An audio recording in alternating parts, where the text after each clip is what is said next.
Chapter 205. Seeing that the level 10 super mutant beasts were knocked out, the sea dragon clone immediately swam over.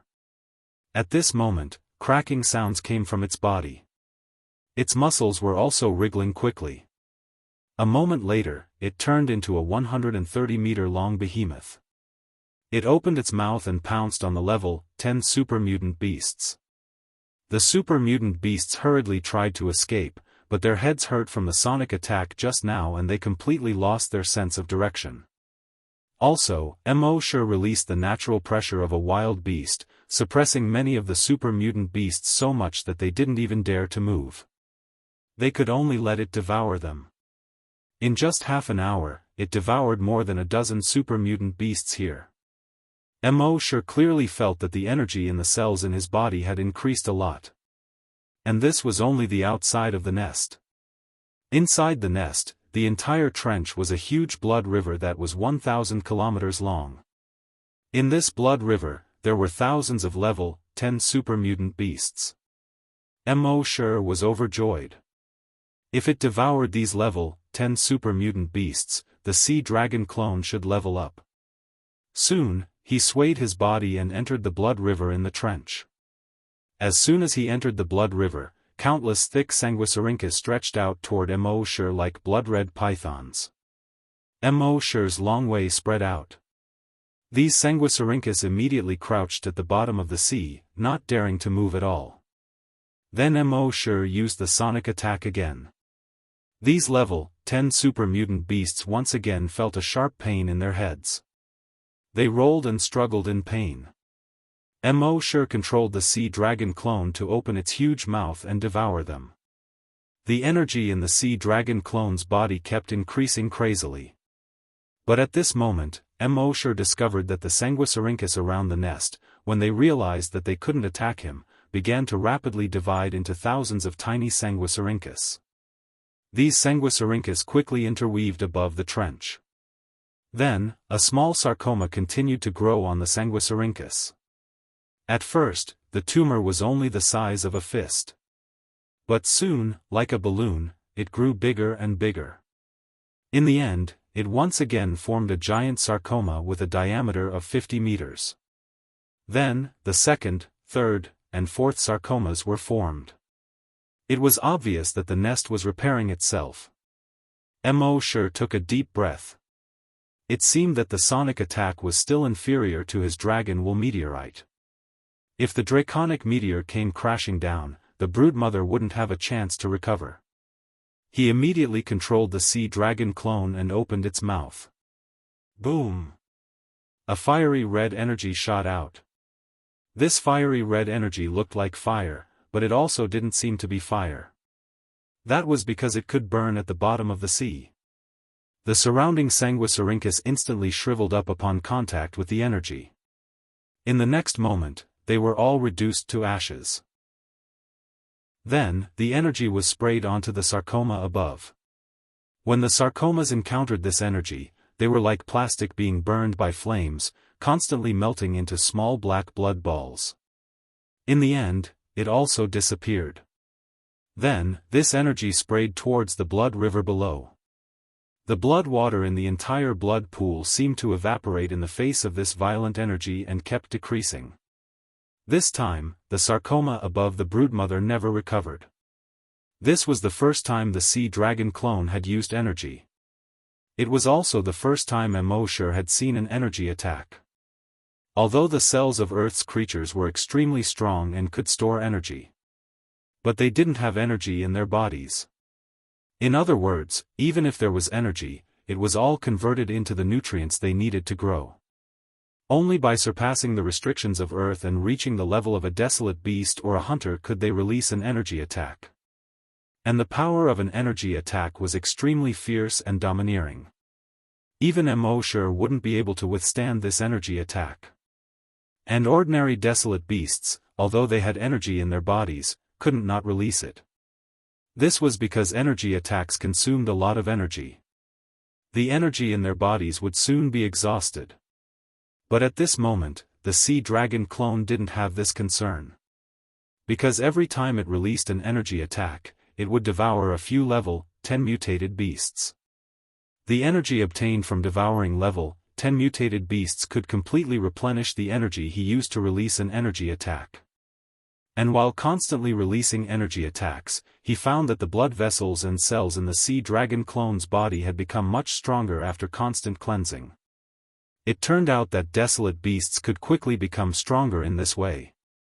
However, there were powerful desolate beasts and even stronger mutated desolate beasts everywhere on the flaming origin continent. So ordinary desolate beasts didn't dare to release energy attacks casually. Instead, they used energy attacks as a life-saving trump card. So although they knew that constantly releasing energy attacks could quickly become stronger, they didn't dare to release them casually. But at this moment, the sea dragon clone didn't have this concern. After all, it was now the strongest on Earth. Even if it didn't have a trace of energy in its body, no creature could be its match. Just like this, Immortal controlled the sea dragon clone to continuously devour level 10 mutated beasts and release energy. It took 3 full days to destroy half of the broodmother nest in the East Sea Trench. At the same time, it also devoured half of the level 10 mutated beasts here. And the cells and blood vessels in the sea dragon clone's body, after being constantly cleansed and strengthened by energy, finally reached their limits.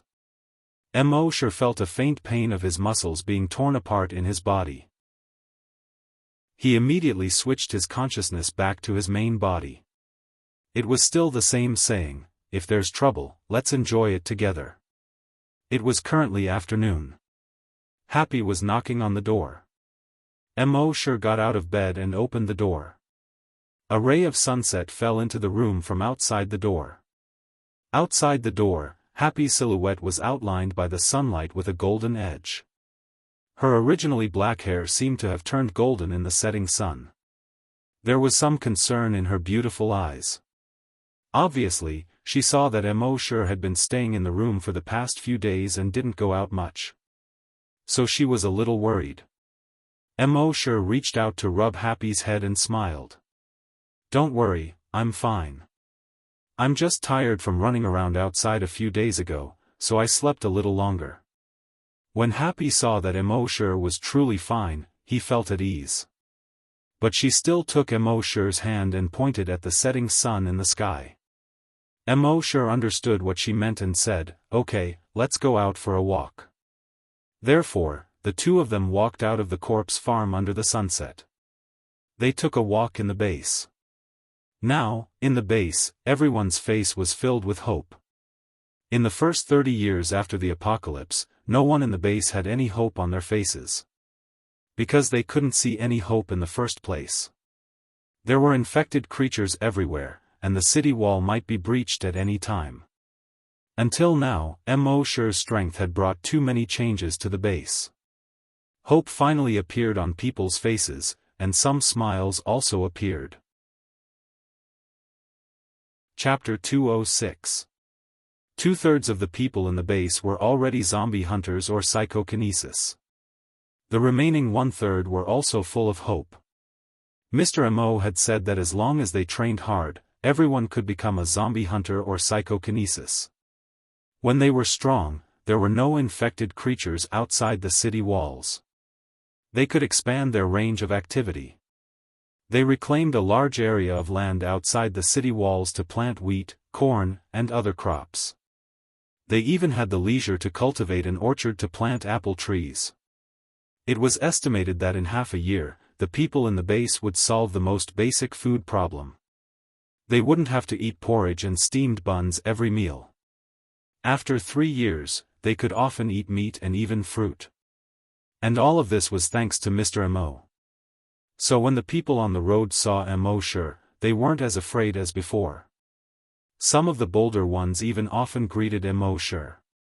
Walking with Immortal like this, Happy's face often brimmed with a happy smile. Her smile was very infectious, and when the passers-by saw her smile, they all smiled knowingly. When Immortal was with Happy, he felt that he was also much happier. When it was getting late, Immortal and Happy returned to the corpse farm. Immortal lay on the recliner on Grape Trellis 5, looked at the starry sky, and slowly closed his eyes.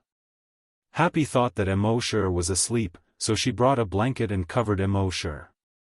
At this time, Immortal's consciousness had already arrived in the body of the sea dragon clone in the East Sea Trench. At this time, the sea dragon clone's body length hadn't changed at all. But when Immortal checked its attributes, he found that it had leveled up. Species, Sea Dragon, Level 4 Dire Beast, Ability, Evolution by Devouring, Dragon Psychic Attack, Sound Wave Attack. Immortal thought that after becoming a level 3 Dire Beast, it would take a long time for it to level up again. He didn't expect it to level up after devouring half of the mutant beasts in the mother nest. There were 27 other underwater mother nests in the world. If it devoured all of them, it would at least be level 7. Next, it took more than half a day for the sea dragon clone to devour all the mutant beasts in the East Sea Trench and destroy the entire nest. Only then did Immortal sign in at the seabed broodmother's nest. System, sign in. The system replied instantly, just like any other time. Sign in successful. Sign in location, East Sea Trench Mother Nest. Sign in reward, Million Sanguisurincus, Acid Breath. Both of them were skills for the sea dragon's clone. It was clear that when Immortal's consciousness was inside the sea dragon clone, most of his skills could be used by the sea dragon clone. But when his consciousness wasn't in the body of the sea dragon clone, the clone could only use a few skills such as devouring, evolution and dragon will attacks. Now that he could sign in myriad Sanguisurincus and strong acid breath, it could be considered as giving the sea dragon avatar 2 more trump cards. After leaving the East Sea Trench that had been cleaned up, Immortal swayed his body and wandered around the seabed. The sea dragon clone, a level 4 wild beast, was definitely an invincible existence at the bottom of the sea. Any mutated beast that encountered it could only escape. However, when these mutated beasts wanted to escape, the cells on the sea dragon clone's body would quickly squirm. It shot out a Sanguisurincus. This Sanguisurincus would instantly pierce into the mutated beast's body and grow barbs. This way, the mutated beast wouldn't even have time to escape. The Sanguisurincus would drag the mutated beast over so that the sea dragon clone could enjoy it in peace. This was the magical effect of the Million Sanguisurincus. Not only could this Sanguisurincus shoot out hundreds of them at the same time, but it could also penetrate the defense of any wild beast below level 4. As for this strong acid breath, it was even more powerful. The sea dragon clone could spit out strong acid. This kind of strong acid could only be withstood by the sea dragon clone's oral mucosa and acid bag mucosa. In front of this strong acid, anything else could only be quickly corroded. Even rocks were corroded to the point of being riddled with holes. Next, Immortal controlled the sea dragon clone and continued to go to other trenches. In each trench mother nest, there were at least 1,500 level 10 super mutated beasts. The sea dragon clone didn't let go of any level 10 super mutated beast. While devouring these super mutated beasts, the sea dragon clone's level was slowly increasing. At the same time, after more than 40 days of check-in, Immortal finally reached level 10 Great Hunter. After becoming a level 10 Great Hunter and taking the modification liquid for a few days, his body finally reached its limit. No matter how much modification liquid he took, it would be directly expelled from his body. It seemed that he would have to wait for the right opportunity to break through again. So for the next few days, Immortal focused on the sea dragon clone. After more than 40 days of devouring, the sea dragon clone had devoured half of the trench mother nests. It had now grown into a level 5 wild beast. The sea dragon clone, a level 5 wild beast, was quite terrifying in the sea. It could reach more than 50 meters per second. At this speed, devouring the remaining 14 trench mother nests would definitely be much faster than before. Immortal planned to go to the Bermuda Triangle to look for the underwater dragon ruins after devouring all the trench mother nests. At the same time, on the flaming land. For tens of thousands of years, countless hunting grounds had been built on the entire continent. The entrance to each hunting ground was built on an island. On the first hunting island corresponding to the first hunting ground. In a huge factory, in the corridor on the second floor. A middle-aged man in his 50s was holding the railing, looking at the zombies in the cages below, howling and roaring at him. He was the owner of the first hunting ground. At this time, a middle-aged woman also in her 50s walked over. There was a hint of uneasiness between the woman's eyebrows. She said, "My son has been in the first hunting ground for more than a month and hasn't replied to any news. I tried to contact him with the interstellar communicator just now, but I couldn't reach him." The owner didn't turn around and continued to look at the zombies in the cages. He said, "Don't worry, as a level 10 great hunter, he is the strongest existence in the first hunting ground. Nothing in the first hunting ground can hurt him. Moreover, didn't you send a level 5 psychic to protect him?" The woman was slightly stunned, then laughed softly and said, "I'm sorry, I didn't ask for your permission and sent a level 5 psychic." The owner shook his head. "I've said it before, he's not young anymore. There are many things he should learn to solve by himself. It's just the first hunting ground. With his strength, it's more than enough to deal with the creatures there." A hint of worry appeared between the woman's eyebrows. "But why can't I reach him through the interstellar communicator? Why don't we send someone to check it out?" The owner thought for a moment and said, "I'll send a few people to check it out." The woman quickly nodded. "Yes, that's best." Chapter 207. On this day, Mosher controlled the sea dragon avatar and finished devouring another trench mother nest. His next goal was to kill 2 people. One was the deepest trench in the world, the Mariana Trench Mother Nest. The other was the Bermuda Devil Delta in the Atlantic Ocean. However, on this day, there were guests from outer space at the South Pole's blood-colored waterfall. South Pole, Death Valley, above the blood-colored waterfall. 10 balls of light slowly descended. These 10 blue-white balls of light were very blurry at first. Gradually, they became more and more solid. In the end, they condensed into 10 human forms. At this moment, Mosher's virus avatar saw the sudden appearance of these 10 people. He quickly reported to Mosher in his mind. One of those people saw Mosher's virus avatar and didn't care at all. The mechanical arm on his right hand instantly popped out. It grabbed at the virus avatar's neck. It was so fast that the virus avatar couldn't resist at all. The mechanical arm exerted force. Crack, the virus avatar's head was directly twisted off. However, the virus avatar was formed by the virus. Even if its head was cut off, it could still be formed again. Seeing this, those people were slightly surprised. "Not human?" a young man said as his telekinesis instantly spread out. As a level 5 psychic master, his telekinesis could kill all viruses and cells at the molecular level. When his telekinesis continuously attacked the virus and cells of the virus avatar could no longer heal. A moment later, the virus avatar turned into a pool of blood. The young man reached out and rubbed his nose. A mere level 5 great hunter. Boring. Then, he said to the middle-aged man in the lead. "The hunting ground master is making a mountain out of a molehill. In a broken place like the first hunting ground, any level 1 hunter can sweep through and crush everything. There are actually so many people here. A level 3 hunter, 8 level 1 hunters, plus a level 5 psychic master and me, a level 3 psychic master." Another young man also laughed.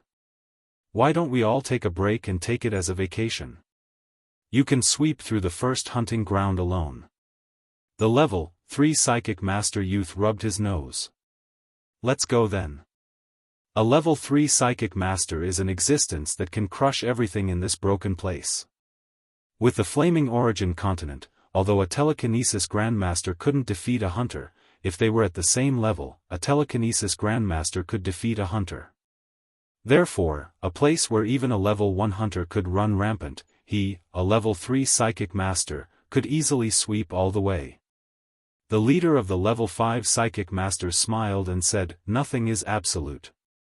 The person who came with the hunting ground owner's son was a level 5 psychic master. "We've lost contact with them, so we should be careful." The group of young men said one after another, "Got it, Uncle Hua." "Uncle Hua, how could we dare to disobey your orders?"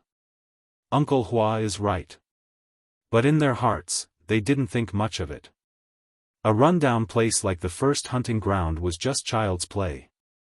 In the past, they couldn't be bothered to come because it was beneath their dignity. What kind of danger could there be in such a lousy place?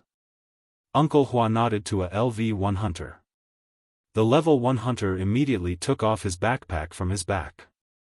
He took out a barrel-shaped object and patted it lightly. He stretched out his hand and lightly patted it twice. The barrel-shaped object made a few soft cracking sounds, and hundreds of walnut-sized boxes popped out. In each box, there was a ball-shaped drone the size of an eyeball. After these drones took off, they quickly flew in all directions. The level 5 psychic master tightened his collar and said, "Let's leave this damned place of ice and snow first." Even though he was a level 5 psychic master, his body was no different from an ordinary person. Hearing this, everyone immediately activated their hover boots and flew towards the equator. At the same time, on the Flaming Origin continent, on the first hunting island. When the image of the first hunting ground was connected, the hunting ground owner's wife stayed in the monitoring room. The hunting ground owner occasionally came to take a look and patted his wife's shoulder lightly from time to time. "Don't worry, we've sent so many people this time. There won't be any problems." At the bottom of the earth. Mo sure knew the strength of these people from the virus clones report. The strongest was a level 5 psychic master. Previously, he had easily crushed the bald level 5 psychic master. As for the rest of the hunters, although he had not directly fought with them, from the memories of the long-haired young man and the bald middle-aged man, he knew that the strength of the hunters was much worse than that of a great psyche master of the same level. Therefore, these people did not pose any threat to Mosher at all. This made him heave a sigh of relief. He was originally worried that they would send out more psychic masters than the hunters. He did not expect that these small fries would come. In fact, in the Flaming Land, psychic masters were a minority. It was impossible for any random force to send out a psychic master. Thinking of this, Mosher's consciousness returned to his body. Then, his figure flashed and disappeared from the base. The group of psychic masters and psychic masters from the Flaming Land flew to the sky above the chilly base. The people who were busy in the base saw this group of people suddenly appear and fly over on hoverboards that had never appeared on Earth. Everyone's first reaction was disbelief. Below their feet this doesn't look like the technology of Earth at all. Who are they? As they spoke, the psychic power of the level 3 psychic master spread out. It directly covered the entire base. Suddenly, the more than 70,000 people in the base were pressed to the ground as if they were suddenly carrying a huge rock on their backs. Everyone's faces were filled with horror. They did not know what they were experiencing at all. One by one, they raised their heads with difficulty and looked at the 10 people in the sky. When the 10 people in the sky looked at the group of people on the ground, their eyes and expressions were as if they were looking at a group of ants. The level 3 psychic master floated in mid-air. He stretched out his hands, as if an immortal had descended to Earth. He began to shout to everyone in the base below. "You group of natives, listen up. From today onwards, your God will descend to the world." These 2 sentences were spread out along with the spread of his psychic power. It was as if it could directly hit everyone's heart. It was as if the deafening sound of everyone's heart was emitted. The psychic power of a psychic master had the effect of intimidating people's hearts. Everyone in the base looked at these 10 people in horror. Are they really gods? Oh my God! Gods really exist. I didn't believe it before, even if I was beaten to death, but today, I believe it. Although they are not the image of gods in our imagination, I'm afraid that only gods can do this kind of thing. After the level 3 psychic master finished shouting, he lightly pressed on the multifunctional watch on his wrist. Soon, the three-dimensional projections of the long-haired young man and the bald middle-aged man appeared in mid-air. He asked, "You natives, have you ever seen them?" Chapter 208. Have any of you seen these two people before? The voice of the level 3 hunter was sent to the bottom of everyone's hearts with his telekinesis. Everyone's hearts trembled. Under the effect of the telekinesis of a psychic grandmaster, most people had no doubt that these 10 people were gods. God descends. God descends.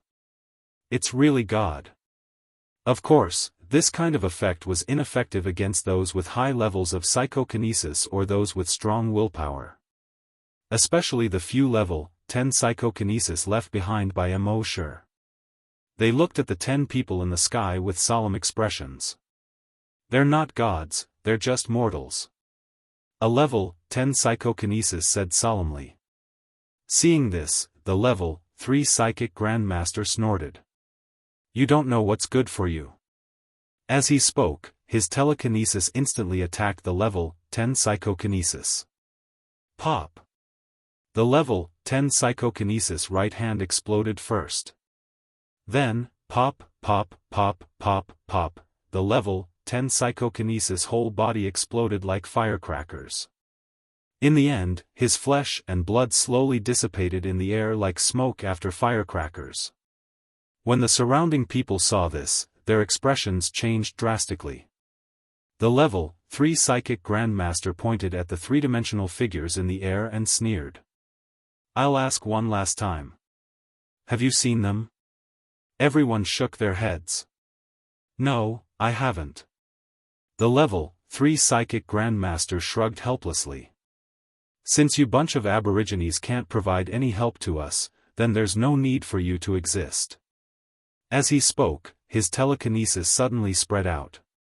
As a level 3 psychic grandmaster, his telekinesis could easily wipe out all 80,000 people here. Among the 9 people who came with him, although some of them frowned slightly, they didn't stop him. After all, in their eyes, the humans in the first hunting ground were just a group of uncivilized barbarians. They were just a group of prey. If they killed them, then so be it. However, this time, when the level 3 psychic grandmaster's telekinesis spread out, it seemed to be wrapped by something and couldn't expand at all. Not only that, but his psychokinesis was also being forced back into his body. The level 3 psychic master's expression suddenly changed. There are other great psychic masters. He was a level 3 telekinesis grandmaster, but in front of the other party's telekinesis, he didn't even have the slightest resistance. Obviously, his opponent must be a great psychic master, and a psychic master whose psychic power far exceeded his own. Those hunters didn't feel anything strange. As for the level 5 telekinesis grandmaster, when he tried to spread out his telekinesis to help the level 3 telekinesis grandmaster withstand the pressure, he was shocked to find that his telekinesis was unable to spread out. To be able to suppress his telekinesis to the point where it couldn't spread out, the other party was at least a level 6 telekinesis grandmaster. How could this be? How could there be a level 6 psychic in the first hunting ground? Could it be that a level 6 psychic from the Flaming Dawn continent had come to the first hunting ground? Such a thing had happened on the Flaming Dawn continent before. Some people, for some reasons, sneaked into some hunting grounds. In those hunting grounds, he was the strongest king. Therefore, he would continue to live in that hunting ground. For example, a criminal who sneaked into a hunting ground. As each hunting ground was extremely large, as long as he didn't actively expose himself, almost no one would discover that he had sneaked into this hunting ground. Thinking of this, the level 5 telekinesis grandmaster hurriedly said, "We are all from the Flaming Dawn continent. We have no enmity with you, so I hope you Boom! Before he could finish his sentence, the level 5 telekinesis grandmaster exploded into a cloud of blood mist. Even the level 3 telekinesis grandmaster beside him exploded into a cloud of blood mist. The people on the ground, who were still in a state of shock, had a drastic change in expression when they saw this scene. God has fallen. How is this possible? How can a god fall? This. Is the end of the world really coming? Naturally, there was a sober person who shouted, "They aren't gods at all. They are just a bunch of people who are pretending to be gods."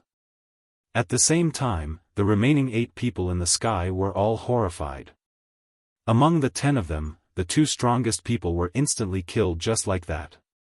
Then, would the remaining 8 of them be any better? Just as they were panicking, a figure came from afar and slowly flew over. As he flew over, all the drones within a radius of 100 kilometers exploded. Mosher's cold gaze swept over these people, his voice icy cold. "I'll give you a chance.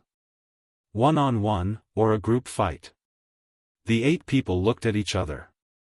In the end, it was still the level 3 hunter who smiled awkwardly. He replied, "You must be joking.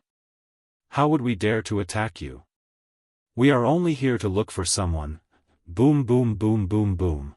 Before he could finish his sentence, he felt a mountain-like pressure fall from the sky. His body involuntarily fell to the ground. He crashed through the roof of a building and continued to crash through more than 10 floors. In the end, he crashed into the foundation of the building. The physical strength of a hunter was extremely strong. With Mosher's level 3 dragon will, it was still not possible for him to tear their bodies apart. But in this way, the level 3 hunter crashed through more than 10 floors, which was even more shocking. Mosher continued to look at the remaining 7 people. His voice was still cold, "I'll give you a chance. 1-on-1, or a group fight." After he finished speaking, he saw that these people were all terrified. He shook his head helplessly. "Okay, I promise not to use telekinesis." The remaining 7 were all level 1 hunters. At this time, when they heard Mosher say that he would not use telekinesis, they were all shocked. Could it be that this person had both telekinesis and a hunter? Even on the Flaming Dawn continent, people who cultivated both telekinesis and hunters were rare. And as long as they grew up, each of them would be an overlord. If it was in the past, they would not have dared to attack such an existence. But today, this person forced them to attack. And he promised not to use telekinesis. They looked at each other. In the end, a level 1 hunter said, "Group fight." As he spoke, he tore open his sleeve and revealed the right mechanical arm. The entire mechanical arm was metallic black, and under the sunlight, it emitted a black luster. The next moment, the muscles on his right shoulder wriggled and started to grow. Soon, the muscles wrapped around the entire mechanical arm. It formed a 1-foot wide, 2-meter-long giant sword. The next moment, the body of the giant sword turned fiery red. Because of the high temperature, the air around the giant sword seemed to be distorted. When the people on the ground saw this scene, they all felt that their worldview was shattered. What the hell was this? The mechanical arm could stretch freely. This was no longer a technology that could be found on Earth. Now, it was heating up a genetic weapon? Was this a dream? Chapter 209. In the entire Chile base, almost everyone's worldview was shattered. It had been more than 30 years since the apocalypse. In these 30 years, most of Earth's technology had been stagnant. The only improvement was in the research of viruses. However, what appeared in front of them now was a pair of flying shoes and a mechanical arm. This was far beyond their knowledge. At this moment, the hunters also realized that if they did not make a move today, they might not be able to escape. Although this guy's telekinesis was strong, he was arrogant enough to promise not to use it. This was no different from crippling one of his arms. If the 7 of them worked together, they might have a chance. Thinking of this, their right arms all condensed their genetic weapons. Everyone's genetic weapons were also heated to a fiery red color. The 7 of them formed a circle in the air, surrounding Immortal. In the next moment, the 7 genetic weapons attacked Immortal at almost the same time. 7 weapons, sabers, swords, spears, and whips. One of them even had a red-hot mace. Seeing this, Immortal's eyes also showed some excitement. The reason why he did not use his dragon will to kill these people directly. It was because he wanted to see the genetic weapons of these people from the Flaming Land and the way they fought. Although he already had some understanding of the Flaming Land from other people's memories, it was not enough to understand from other people's memories. This was especially true for things like fighting styles, which required him to personally experience actual combat in order to have a personal understanding of it. At the same time, Immortal also wanted to see how his combat strength was without using his dragon will. Of course, as for the promise not to use telekinesis, that was just an excuse Immortal used to force them to make a move. When it came to a life and death situation, who would care about promises? Moreover, he did not use telekinesis to begin with, but dragon will. At this moment, the genetic weapons of these people had completely enveloped an area of 1 kilometer around him. The high temperature of the genetic weapons made Immortal understand that even his body could not withstand the attacks of these people's genetic weapons. Although he had the invincible Vajra body, the Titan dragon breastplate, and the dragon blood armor, these 3 layers of defense. But that was only invincible on Earth. Now that he encountered alien genetic weapons, he did not dare to casually take them head-on. His figure moved as he activated Dragon Shadow Step. In the blink of an eye, a giant dragon shadow was left behind. Then, he broke away from the encirclement. Those hunters were all stunned. What kind of freaking movement technique was that? They didn't even see it clearly, but they escaped the encirclement in an instant? Furthermore, there was even a giant dragon's shadow. What the hell was this? At this moment, in the building that had been smashed through, the level 3 hunter finally came to his senses. However, under the suppression of Immortal's draconic will, he was firmly suppressed there, unable to move at all. When the 7 hunters saw that Immortal had escaped from the encirclement, they immediately chased after Immortal. Immortal made use of his speed and instantly appeared beside a long spear genetic warrior. He also summoned the huge axe genetic weapon that he had not used for a long time. It hacked down towards the head of the hunter. The hunter hurriedly raised his gun. Boom! In the end, he managed to block Immortal's giant axe. However, under Immortal's immense strength, he was directly smashed to the ground. A human-shaped crater was formed on the ground. The ground around the crater also started to crack inch by inch. When the other hunters saw this, they were all shocked. What great strength! They could clearly feel that this person's level was 1 level lower than theirs. He had not even reached the level of a hunter. However, this strength was actually able to crush a level 1 hunter. What kind of freak was this? One had to know that on the Flaming Origin continent, the difference between a level 10 great hunter and a level 1 hunter was huge. A level 1 hunter could easily crush hundreds of level 10 great hunters. In terms of strength, they would be completely crushed. However, this level 10 great hunter was now crushing a level 1 hunter. Was there still any justice in this world? How would they know that Immortal had consumed so much Titan Dragon bloodline modification fluid? His body had already undergone a fundamental change. Although he had not become a true giant dragon's body, he was still far from being comparable to an ordinary hunter. Therefore, it was absolutely easy for him to challenge someone of a higher level and crush his opponent in terms of strength.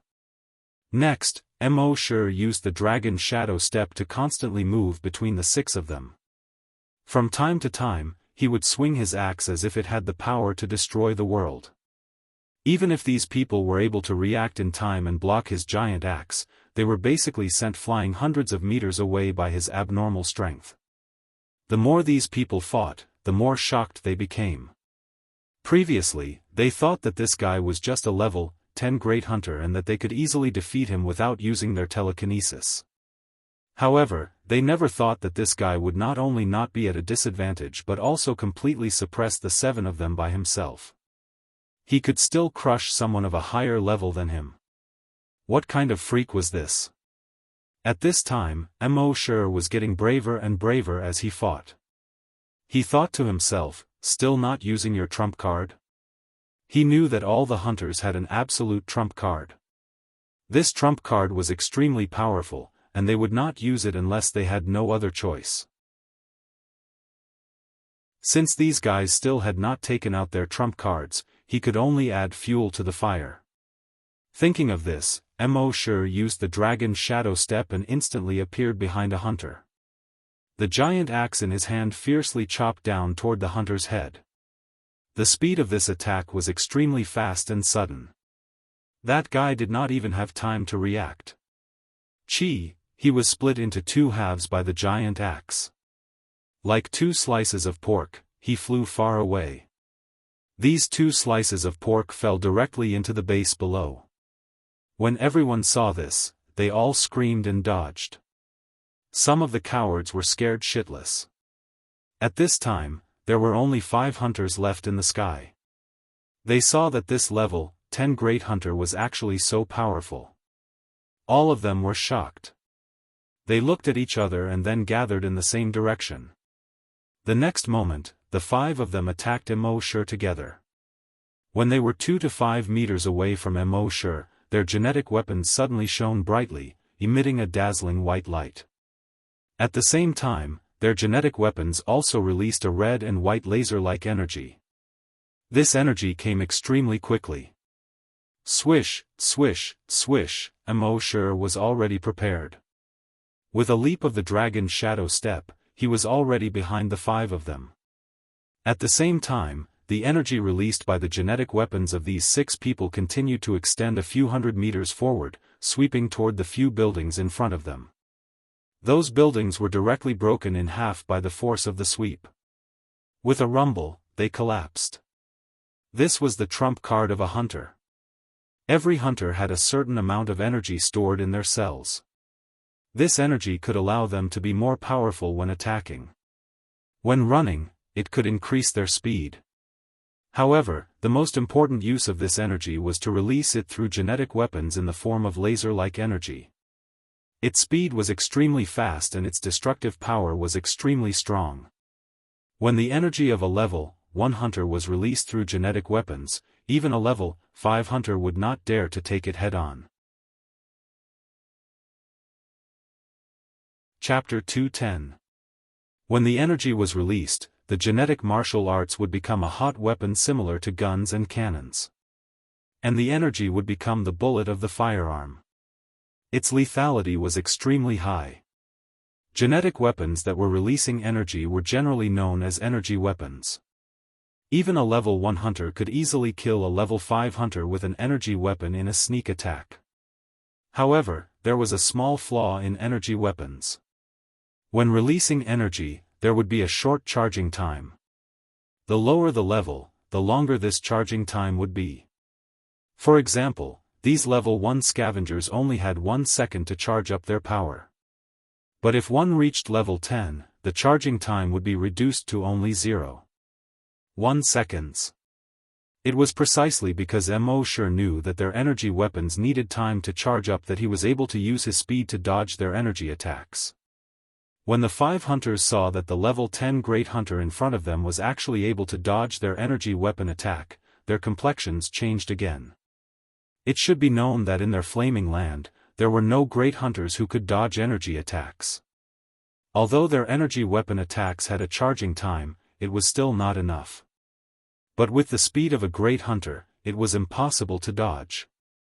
After one energy attack, the dazzling red and white light on the 5 people's energy weapons gradually faded. It returned to its previous fiery red color. Mo Shi knew that this was because energy weapons consumed a lot of energy. Generally speaking, a level 1 hunter could only use an energy weapon once. After using it, the energy in their body would be completely exhausted. At this time, they no longer had energy and only had the strength of their bodies left. Whether it was speed or strength, they were far inferior to before. If they were level 1 hunters before, then after releasing their energy, they were at most half-step hunters. This was also why they would not use energy weapons easily. At this time, these 5 people had already withered after releasing their energy. In front of Mo Shi, they had no power to fight back. Mo Shi swung his axe one by one, chopping them all down. Only the 2 hunters on the ground were left. One was level 3 and the other was level 1. Mo Shi was too lazy to use energy weapons against those level 1 hunters. He leaped to the side of the hunter. That hunter had just raised his right arm and was about to use energy weapons. Mo Shi's giant axe had already been lifted. The giant axe instantly chopped at the joint between the mechanical arm and the shoulder. He knew that this part was the weakness of every hunter. It seemed that the defense here was extremely thick. A thick layer of cuticle covered the joint between the mechanical arm and the shoulder tightly. But as long as it could pierce through the thick layer of cuticle and hit the joint, it would be a fatal blow to the hunter. With this chop, the thick layer of cuticle on that person's shoulder was directly cut open. The giant axe chopped at the joint. The genetic weapon on that person's entire right arm was directly cut off. The genetic weapon wrapped around the mechanical arm instantly lost its fiery red light. The weapon on top of it instantly turned into flesh and dried up, revealing the mechanical arm inside. On the shoulder of the man, where the mechanical arm had been severed, sparks kept coming out. At the same time, blood. It looked like a bleeding robot. This scene looked very strange. When the humans in the base, they all felt that it was unreal. Was this F***king reality? This was basically a science fiction novel. After chopping off that person's genetic weapon, Mo Shi flew up and kicked. That person was instantly sent flying far away. Bang bang bang bang, he crashed through 4 walls in a row. In the end, his body hit a steel bar on the 5th wall, and only then did he stop. His chest caved in and blood spurted out from his mouth and nose. He was no longer breathing. However, the steel bar did not pierce through his body.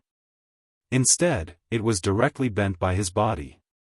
Seeing this scene, everyone could not help but suck in a breath of cold air. Hitting the steel bar with such force was like hitting the tip of a nail. No matter what, he would be penetrated. Not only was this person not penetrated, he even bent the steel bar. How perverted was this body's strength? But such a perverted body was actually kicked to death by this human. How terrifying was this human strength? If the person who was kicked to death was said to have a perverted body, then this human who kicked him to death was the most perverted of perverts. When that level 3 hunter saw his companions who came with him, he fell from the sky one after another. He saw that this level 1 hunter was actually kicked to death by this guy. The shock in his heart was far greater than any other time in his life. What kind of monster was this guy? As a level 10 great hunter, he was actually able to crush 7 level 1 hunters by himself. In the history of the entire Flaming Land, there were occasionally examples of level 10 great hunters defeating level 1 hunters. But 1 against 7 and still being able to completely crush them, there was not a single one. This guy was not a human at all. He was king animal. At this time, Mo Shi slowly landed. He landed in front of that level 3 hunter. He released the suppression of his dragon will and slowly said, "I'll give you 3 chances to attack." The reason why he gave this guy 3 chances to attack was that he wanted to practice his own combat experience. In the future, it would be good to crush his enemies. But what if he could not? He needed combat experience to support it. Now that he could get some combat experience from this guy, he naturally would not let it go. That level 3 hunter heard this and felt a chill in his heart. He wanted to open his mouth and beg for mercy. But now it seemed that this guy had no intention of letting him go. Thinking of this, he became ruthless in his heart. Since this was the case, then he could only fight to the death. He put on a look of terror and implored bitterly, "We have no enmity with you in the past. I don't know how we have offended you. If we have offended you in any way, please be magnanimous and let me go this time. In the future, I will definitely." Speaking of this, the genetic weapon in his right hand suddenly condensed. In the next moment, he stomped his feet. He leaped towards Immortal like a fish. At the same time, the genetic weapon in his right arm had already condensed. The fiery red long spear genetic weapon pierced towards Immortal's chest. Immortal used his giant axe to block the long spear genetic weapon. That level 3 hunter's spear had instantly turned and faced Immortal. At the same time, the red and white light on the tip of the spear shone brightly. It was dazzling. Immortal activated his dragon shadow step and disappeared in an instant. When he reappeared, he was already behind that level 3 hunter. But in the next moment, Xiao, a laser-like red and white light suddenly shot out from the end of the spear. It instantly pierced through Immortal's dragon blood armor. Even half of the Titan dragon breastplate was pierced through. Chapter 211. Immortal also did not expect that the long spear genetic weapon could shoot out energy from both ends. At this moment, even his dragon blood armor had been pierced through. He made a mental note of this. After that, his figure flashed again and he appeared far away. The level 3 hunter was also shocked. Generally speaking, even if it was a level 5 hunter, after being hit by his energy, they would basically be disabled. But this guy was completely fine after being hit by his attack. How was this possible? He did not think that it was the effect of Immortal's blood-red armor. On the flaming land, other than the energy shield on the armor, there was nothing that could block energy attacks. However, he was a level 3 hunter after all. Although he was shocked, his hands did not panic. The long spear in his hand shone brightly and instantly extended more than 10 meters. At the same time, the red and white light from the long spear once again shot toward Immortal. And this time, he used the energy weapon to draw a few circles in the air. These circles sealed off all of Immortal's escape routes. Immortal could only use the big axe in his hand to block in front of him. At the same time, the big axe instantly extended 2 meters high and 1 meter wide. His body was completely shielded from the attack.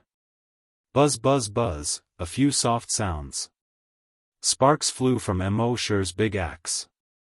The whole surface of the big axe looked as if it had been welded a few times. Several fiery messy red circles were displayed. At the same time, under this high-temperature melting, even Immortal's genetic weapon was half melted. Immortal's heart trembled. The attack of an energy weapon was indeed powerful.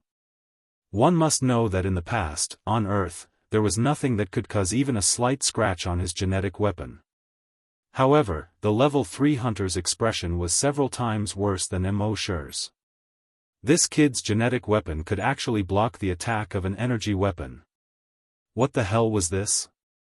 One must know that on the flaming land, only the energy shield of a mecha could block the attack of an energy weapon. If one were to use a genetic martial art to block an energy martial art, one would simply be courting death. This was because anyone's genetic martial arts, even if they were a desolate hunter or a great desolate hunter, would not be able to withstand the attack of an energy weapon. This kid was just a level 10 great hunter, yet his genetic weapon was able to block his energy weapon attack. This was King ridiculous. At this moment, his Adam's apple moved. As a level 3 hunter, he could only use his energy weapon 3 times. This was the last time he could not use it so easily. Thinking of this, his figure moved. The hoverboard beneath his feet started to move. He flew out of the base in an instant. Immortal sneered. Trying to escape? Could he escape? In the next moment, Mo Shi's right arm swung in a circle, and the giant axe chopped downwards. The giant axe instantly expanded in the air. It was more than 200 meters long. Just like Pangu's giant axe, it chopped down towards the level 3 hunter. The level 3 hunter thought that if he ran away, Mo Shi would chase after him. He could then use his energy weapon to launch a counterattack. In the past, his hit rate with this move was 100%. However, he did not expect that this kid would not play by the rules. He directly chopped down towards him. At this moment, it was too late for him to dodge. He could only hurriedly raise his spear to block the attack, wanting to block the giant axe. Boom, there was a loud sound. The giant axe directly brought the level 3 hunter down from the sky. On the ground, a huge crack that was more than 500 meters long, 10 meters wide, and 10 meters deep instantly appeared. The edge of the crack was as smooth as a mirror. At the end of the crack, 2 30-meter-tall buildings also had a 10-meter-wide crack on them. The afterglow of the setting sun passed through this crack. It was like the gate to heaven. When everyone in the base saw this scene, they all widened their eyes and opened their mouths wide. This destructive power was too shocking. In the center of this huge gully, the level 3 hunter's lower body had already sunk deep into the soil. His upper body was still holding his long spear genetic martial art, maintaining a blocking posture. On his long spear genetic martial art, there was a mark that was about 1 centimeter deep. In the end, Mo Shi's genetic martial art was not able to split apart that guy's long spear genetic martial art with his axe. However, on that guy's right arm, at the interface between the mechanical chop and his shoulder, sparks kept coming out. Moreover, blood kept seeping out. It turned out that although Mo Shi was not able to split apart his genetic martial art with his axe, the power of the axe was too great. However, the force of this axe was too great. It directly shook the interface between his mechanical arm and shoulder, causing it to malfunction. That level 3 hunter looked at the interface of his right arm in disbelief. How was this possible? How could this guy be so strong? The terrifying degree of this strength was actually much stronger than his, a level 3 hunter. He was just a level 10 great hunter. Normally, he would be able to crush him easily. How could he be so strong now? Was it because he was too weak, or was this kid too strong? Of course, he did not know that Mo Shi's body had been modified by the modification liquid. Naturally, it could not be measured by the strength of a normal great hunter. It could be said that Mo Shi's strength was already equivalent to a level 4 hunters. Naturally, it was not something that this level 3 hunter could withstand.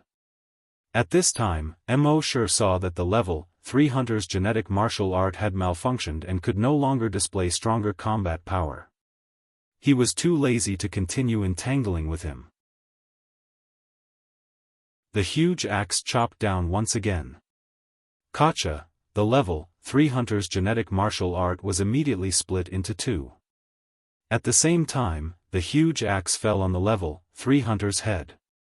The level 3 hunter was split into 2 halves. At this point, all the invaders were wiped out. Mo Shi closed his eyes slightly, recalling the battle scene just now. He had a deeper understanding of the strength, speed, and fighting style of the hunters. He made an estimation in his mind. With his current strength, without using his telekinesis, he could crush a level 3 hunter. If he encountered a level 4 hunter, it would be a 50-50 chance. If he only used his telekinesis, he could also crush a level 3 hunter.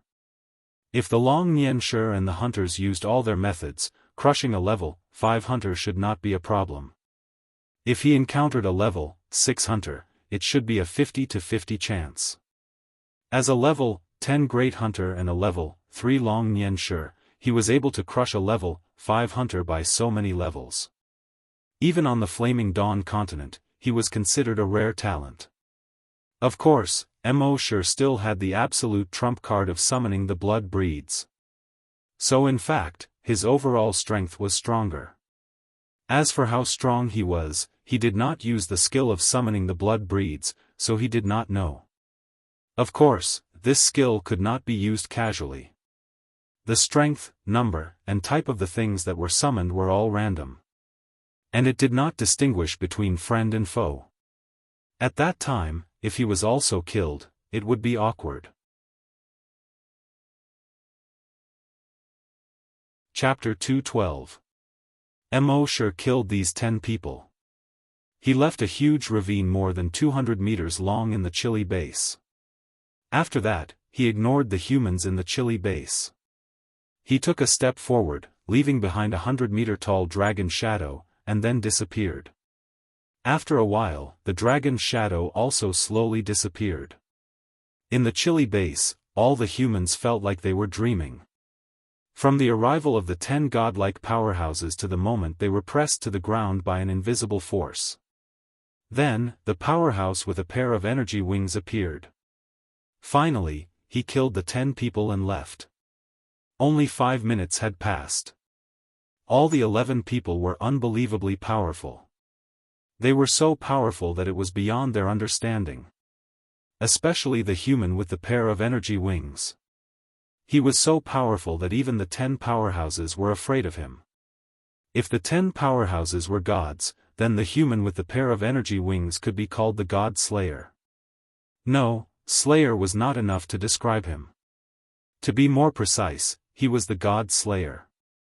From that day onwards, this powerful God Slayer never appeared in the chilly base again. However, the legend of the God Slayer had been circulating in the chilly base for thousands of years. At the same time, on the first hunting island of the Flaming Dawn continent. In the monitoring room. The hunting madam saw that all the monitoring screens had dimmed. She was so shocked that her face turned pale. She quickly shouted to the outside of the monitoring room. "Someone, come and take a look at the monitors." Someone, soon, the person in charge of the monitoring room rushed over and carefully checked all the monitors. In the end, he came to a conclusion that made everyone feel uneasy. "Madam, all the drones have been destroyed." One had to know that the people who went this time had brought 100 drones. 100 drones were enough to cover a radius of hundreds of kilometers. Now, they were all destroyed at almost the same time. What did this mean? In her uneasiness, the hunting madam quickly went to the hunting master's office and looked for him. "Son, something happened to our son." The hunting master's expression also changed. "What's going on?" "All the drones have been destroyed," the hunting madam said with a sobbing tone. The hunting master comforted his wife. "Don't worry, I'll use the interstellar communication to contact them first." As he spoke, he immediately ordered someone to connect to the interstellar communication of those people. However, after connecting for more than half an hour, there was no response. The lady of the hunting ground could not stop her tears from gushing out. She patted the hunting ground master's arm and said, "You must save our son. He is our only son." The hunting ground master's brows were tightly knitted together. However, he still comforted his wife. It might be the magnetic field of the first hunting ground. "I will ask Shachi to bring the Sandstorm Mercenary Regiment to the first hunting ground to have a look." The head of the hunting ground quickly nodded and patted his wife's shoulder. "Don't worry." 5 days later, a handsome young man with a height of 1.8 meters and a woman with an exaggerated figure walked in quickly. That woman had an extremely exaggerated figure, but she also had a beautiful face. With a devilish figure and an angelic face, these words were tailor-made for her. As soon as the woman appeared, she nervously asked the hunting ground owner and his wife, "Dad, Mom, did something happen to little brother when he went to the hunting ground?" Mrs. Hunting Ground just cried, unable to say a word. The hunting ground master shook his head with a hint of worry between his brows. "I'm not sure yet. It has been more than 40 days since your brother went to the hunting ground, and there is still no news from him. I sent 10 people, but there is still no news from him." And the 100 drones they brought also lost contact almost at the same time. That's why I asked Shaqi to come over and bring some mercenaries to have a look. The handsome young man named Shaqi heard this and his face suddenly became solemn. Father-in-law, mother-in-law, don't worry. I brought the vice-captain and several captains of our mercenary regiment. Basically, they were all level 7 hunters. There are also 5,000 members of the mercenary group and me, a LV-8 hunter. Oh, right, I also brought the cheetah mech of the mercenary regiment. Let's make a simple plan. We will set off tomorrow morning and find little brother no matter what. He said very firmly. The hunting ground master showed a hint of gratitude in his eyes and patted his shoulder heavily. Shaqi, it's all on you. The hunting ground master's wife also nodded and said, Shaqi, it's all thanks to you. At this time, the woman with the exaggerated figure also said, Shaqi, I'll go with you. Shaqi shook his head and said with concern, Bertha, the first hunting ground may have been very safe before, but it is no longer safe now. You can stay here with my in-laws and wait for my good news. Bertha said stubbornly, how can I be at ease if there is no news from little brother? I must go with you. I'm a level 7 psychic master, much stronger than those in the mercenary regiment. Shaqi seemed to be in a dilemma. The hunting ground master pondered for a moment and took a deep breath. Shaqi, take Bertha with you. Shaqi shook his head helplessly and said, okay, Bertha, remember, when you go there, you must stay by my side at all times. If you are in any danger, I will be able to protect you immediately. Bertha nodded obediently and said, okay.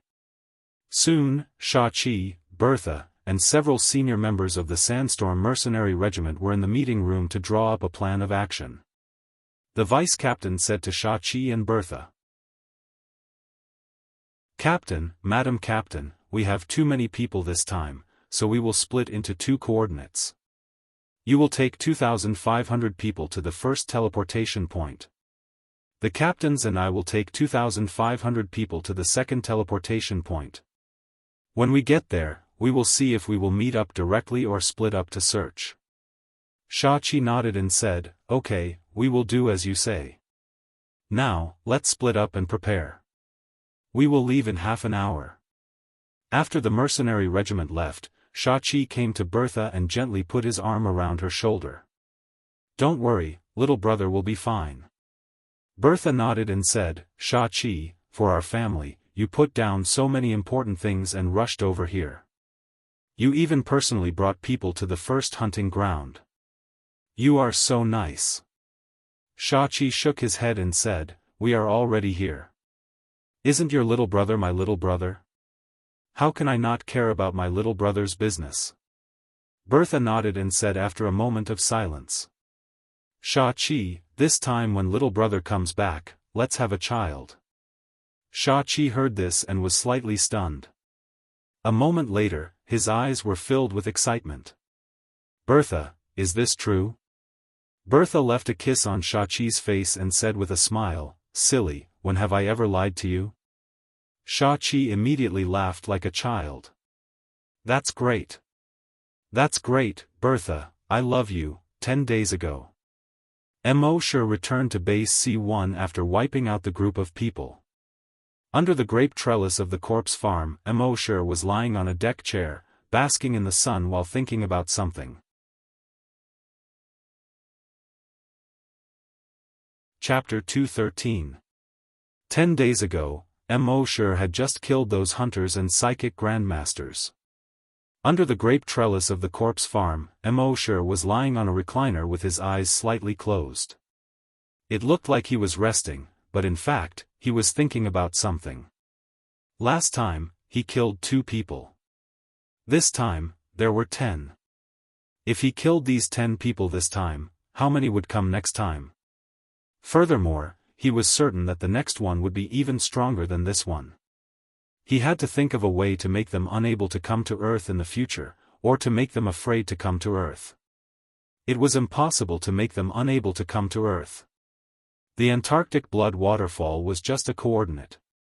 Even if the blood waterfall was destroyed, the coordinates were still there, and they would still come again. And if he wanted them to not dare to come to Earth, he could only desperately improve his strength. Upgrading the sea dragon clone to a level 10 wild beast as soon as possible was one way. But this was treating the symptoms and not the root cause.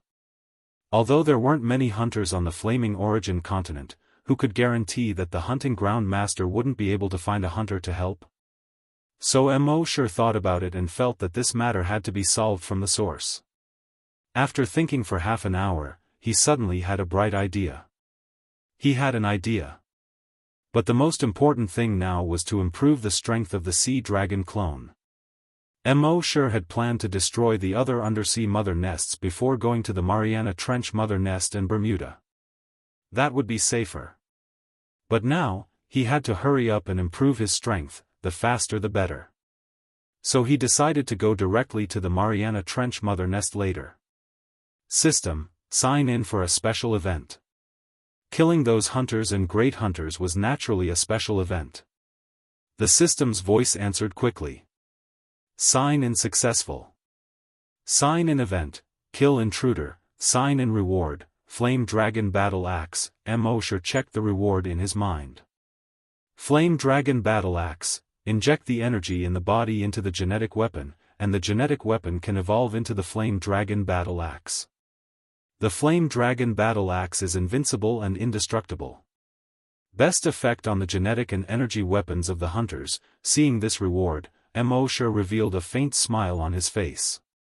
Today, the energy weapon of the level 3 hunter had made him feel the pressure from the energy weapon. Under the attack of the energy weapon, even the dragon blood armor could be penetrated. Previously, it was sometimes written as blood dragon battle armor. Correction here, it's dragon blood battle armor. Even his genetic martial arts had almost been pierced through. This power was ridiculous. Now that he had the fire dragon battle axe, he could defend against the opponent's energy weapon. Secondly, in terms of offense, they were much more domineering and invincible than before. After signing in, Mo sure used the blood dragon's eye to look at Happy, who was busy. He saw that Happy's level was still at ?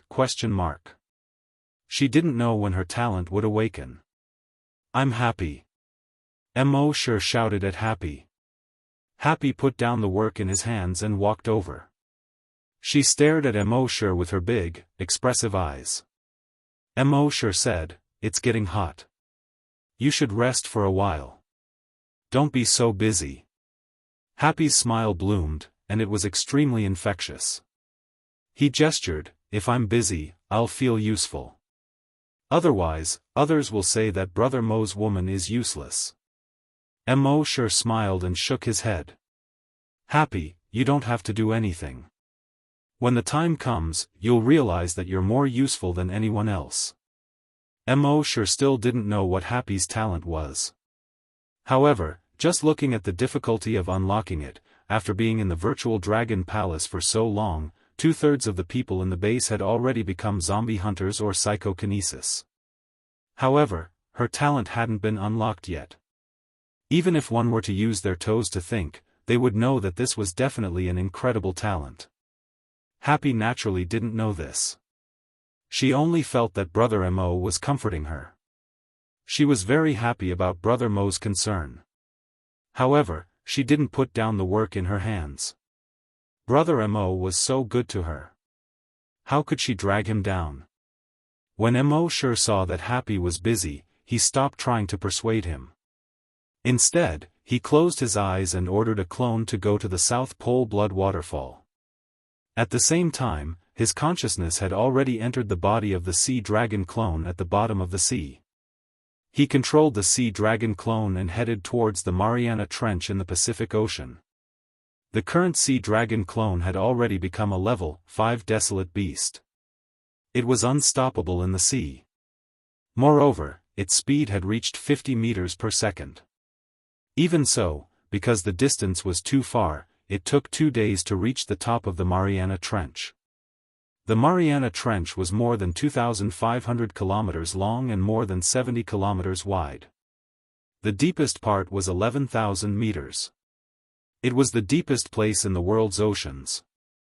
Before the apocalypse, this was one of the harshest places on Earth. It was completely dark, high pressure, and cold. Very few fish lived in this place. But now, Mo Shi used his dragon consciousness to explore the 70-kilometer-wide trench, which was covered by huge sarcomas with a diameter of 100 meters. It looked like a layer of huge blood-red grapes had been spread here. Around the trench, thousands of thick sanguisurincus completely covered the bottom of the sea. The thickest sanguisurincus reached more than 20 meters. Most sanguisurincus were close to the surface of the sea, but there were also sanguisurincus that were like kelp, drifting with the undercurrents at the bottom of the sea. Once a mutant beast passed by, they would entangle it and drag it into the nest. Dozens of sanguisurincus, after sensing the arrival of Mo Shi's sea dragon clone, immediately swayed excitedly and entangled the sea dragon clone. The long way that Mo Shi had been cultivating for months was activated. In the next moment, these sanguisurincus instantly withered. They didn't even have a chance to retreat. The nest obviously also sensed the power of this mutant beast. All the sanguisurincus stayed away from the sea dragon clone for a short period of time. At the same time, these sanguisurincus were also secretly wary of the sea dragon clone. Mo Shi ignored these sanguisurincus. Instead, he stared at the 100-meter-long sarcomas. This nest was different from the other ones at the bottom of the sea. The other sarcomas were only 50 meters in diameter at most. This nest's sarcomas, however, were an astonishing 100 meters in diameter. And the sarcomas of the other nests could be considered an entrance and exit. Infected creatures could enter and exit through the sarcomas. They entered the sarcomas, recovered their bodies in the blood pool, and strengthened themselves before leaving the nest to catch mutant beasts. But when Mo Shi just probed with his dragon will, he found that not a single mutant beast entered or exited through the sarcomas. All the level 10 super mutant beasts, after capturing the other mutant beasts, placed them near the nest. Then they would leave without stopping to continue catching mutant beasts. Mo Shi couldn't figure out why with his dragon will. But when he looked with the blood dragon's eye, he immediately understood. It turned out that there was a figure slowly swimming in every sarcomas here. And those figures were basically level 10 super mutant beasts. Every sarcomas here was actually an egg. Chapter 214. These sarcomas seemed to have some kind of protective measures.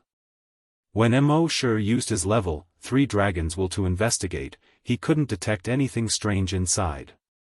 However, when he used the blood dragon's eye to look through the surface to see the essence, he was surprised to find that there was a mutated beast 70 to 80 meters long in every sarcoma here. Moreover, every mutated beast had reached level 10 super mutated. If all the sarcomas in the entire Mariana Trench mother nest were eggs, then how many level 10 super mutated beasts would there be in the entire mother nest? There was no need to go to other trenches. Just devouring all the level 10 super mutated beasts here would definitely be able to advance to level 10 wild beasts. However, Mo Shi didn't rashly go to the sarcomas to devour. Instead, he directly activated the 1000 sanguisurincus skill. The sea dragon clone's body reached 150 meters long in a short period of time.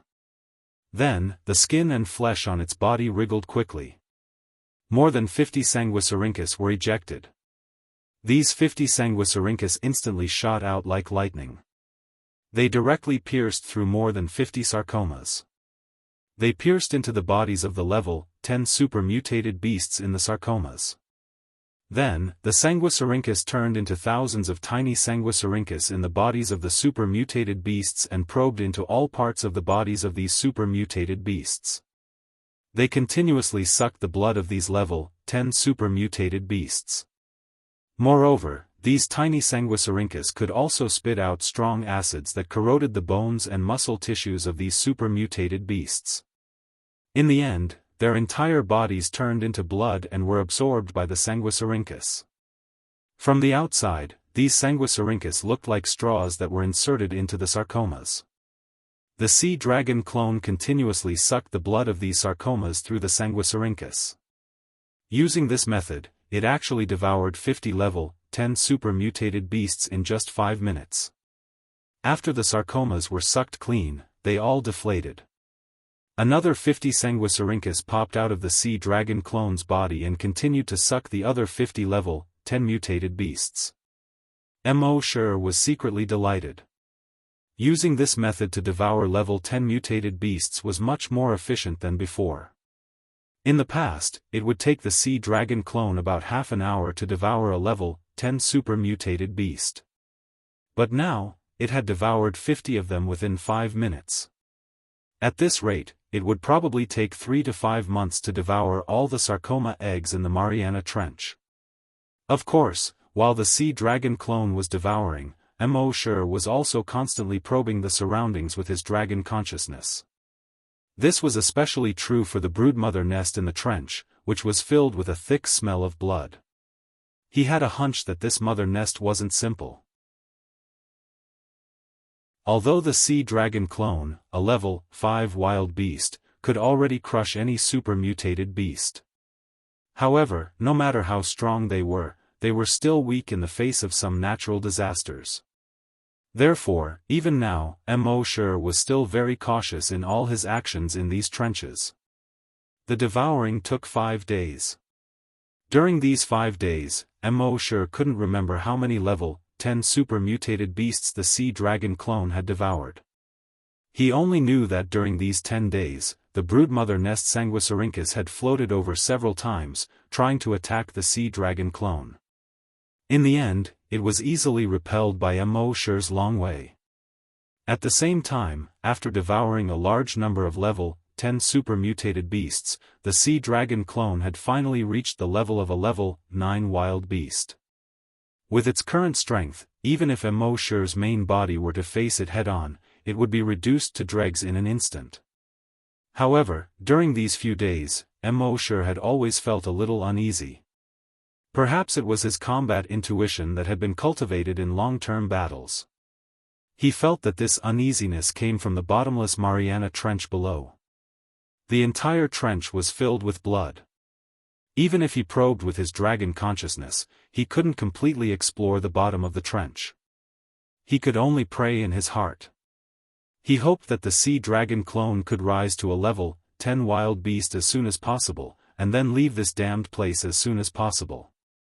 After swallowing for another 10 minutes or so, Mo Shi compared the surrounding terrain with the Mariana Trench that he had asked someone to check. This was already the deepest part of the Mariana Trench. It was 11,000 meters deep. That was 11 kilometers. The uneasiness in Mo Shi's heart grew even more. At this moment, above the blood river in front of him, a mountain peak suddenly emerged. This mountain peak was in the shape of a pyramid. Just the part exposed above the blood river was more than 50 meters high. At the same time, a circular cave suddenly appeared in the center of the mountain peak. The circular cave was about 50 meters in diameter. And it was extremely round. Obviously, this couldn't have been a naturally formed cave. Under such an oceanic trench, the sudden appearance of such a mountain peak above the fishy bloody river still made one's hair stand on end. Mo Shi was about to use his dragon consciousness to explore the cave when a huge suction force suddenly came from the circular cave. It sucked the entire sea dragon clone in that direction. Mo Shi frowned, and the sea dragon clone's tail quickly swayed, trying to break free from this suction force. But this suction force was so strong that no matter how the sea dragon clone swayed its body, it couldn't break free. Mo Shi simply controlled the sea dragon clone and directly turned its head. The sea dragon clone opened its huge mouth. Puff! A stream of viscous green liquid gushed out from it. As the huge cave kept sucking in the sea dragon clone, it directly sucked in the strong green acid. The next moment, puff! Even in the sea, Mo Shi could see that the huge hole was constantly emitting green smoke. At the same time, a pungent stench spread out. The surrounding Sanguisurincus withered instantly when this pungent smell spread over.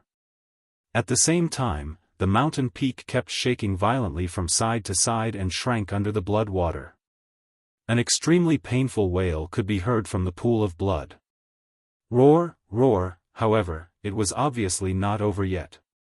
Just over a minute later, in the blood river ahead, another 50-meter-tall mountain peak emerged. And this mountain peak continued to rise. Soon, a second and third round cave appeared on the mountain peak. All the round caves had a diameter of more than 50 meters. Soon, the mountain peak, like a sea-stabilizing needle, emerged from the blood river high up.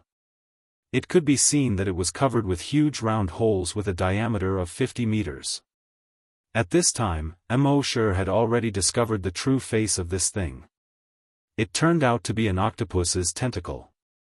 Those round holes with a diameter of 50 meters were actually the suction cups on its tentacles. At this time, the tentacle emerged from the blood river, and it was more than 2,000 meters long. Even though Mo had seen the white snake that Su Fu transformed into, he was still shocked at this time. One had to know that this was just one tentacle. Who knew how many more tentacles it had not emerged? Although the sea dragon was now a wild beast and was not afraid of any creatures on earth, it was always better to be careful. Chapter 2:15. That huge tentacle was 2,000 meters tall. Seeing this, Mo controlled the sea dragon clone to move up. It wasn't that he was afraid. With the current strength of the sea dragon clone, it was invincible on Earth. However, with his usual life, it was better to be careful before he figured out what was going on. However, just as he was controlling the sea dragon clone to move up, an undercurrent suddenly surged quickly in the dark bottom of the sea. Even though the sea dragon's body had now reached 190 meters. At this time, it was still involuntarily moved more than 500 meters to the side by this undercurrent. Looking back, he saw more than 50 tentacles stretching out from the bottom of the blood river. Each tentacle was more than 2,000 meters long. They were like more than 50 thick pythons, swimming toward the sea dragon clone. Mo thought to himself, what AF * King Big Octopus. Then, he controlled the sea dragon clone and directly released the pressure of a level 9 wild beast. The 50 or so tentacles that were attacking the sea dragon clone suddenly froze. Then, as if they had been electrocuted, they began to tremble. Then, they quickly shrank down into the blood river. This was the natural pressure of a wild beast on a super-mutated beast. Then, the sea dragon clone opened its cave-like mouth and roared, roar, roar, at the bottom of the blood river. Dozens of 2,000-meter-long tentacles stretched out again. But this time, it didn't attack the sea dragon clone. Instead, it raised the dozens of tentacles like a human surrendering. At the same time, its body also revealed the blood river. Just as Mo had guessed, this was a super-mutated octopus. It had lived at the bottom of the sea for who knew how many years. It happened to encounter the mutation of the virus X and grew into its current form. If it weren't for the invisible restrictions on Earth, it would have been a wild beast by now. Mo didn't hold back. He controlled the sea dragon clone and flicked out more than 10 Sanguisurincus. The Sanguisurincus pierced into the body of the giant octopus and began to suck. Although the super-mutated octopus was extremely frightened, it didn't even dare to struggle under the natural pressure of a wild beast. It took about half an hour to devour the super-mutated octopus. Then, he signed in his mind. System, check in for a special event. Sign-in successful.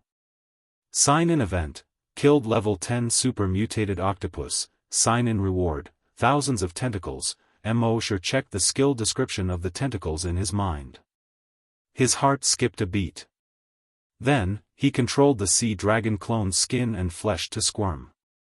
A tentacle slowly grew out of it. Although this tentacle was not as big as the super-mutant octopus's tentacle, it could be lengthened or shortened at will. At this moment, under Mo control, it continued to extend until it finally reached a length of 5,000 meters. A mosasaurus that was more than 100 meters long had tentacles that were 5,000 meters long. This made Mo Shi feel incredulous. Furthermore, these 5,000-meter-long tentacles had a suction cup every 100 meters. Mo Shi controlled the tentacle and placed it on the sarcomas in front of him. It just so happened that each of the suction cups was sucking on a sarcoma. Then, Mo Shi's mind moved. From all the suction cups, Sanguisurincus poked out and pierced into the sarcoma. It began to suck. In this way, a single tentacle could absorb 50 sarcomas at the same time. Then, another 49 tentacles stretched out from the sea dragon clone's body. The absorption efficiency instantly reached 50 times that of before. Before this, Mo Shi was still thinking about how big the entire Mariana Trench mother nest was.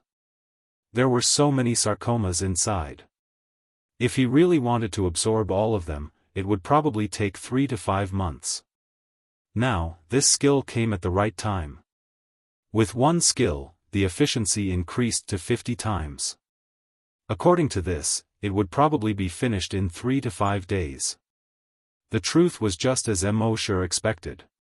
In this way, it only took 4 days for the entire Mariana Trench to be completely devoured.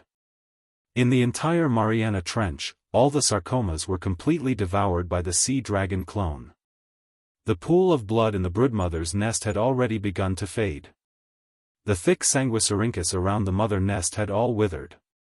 It was also at this moment that a tearing pain suddenly came from within the sea dragon clone's body. Mo Shi felt this trace of pain and immediately switched his consciousness back to his main body. He waited for 10 minutes before coming back. He checked the attributes. Species, Sea Dragon, Level 10 Dire Beast, Ability, Evolution by Devouring, Dragon Psychic Attack, Immunity to Sonic Attacks, Myriad Sanguisurincus, Myriad Tentacles. Sure enough, it had advanced to level 10.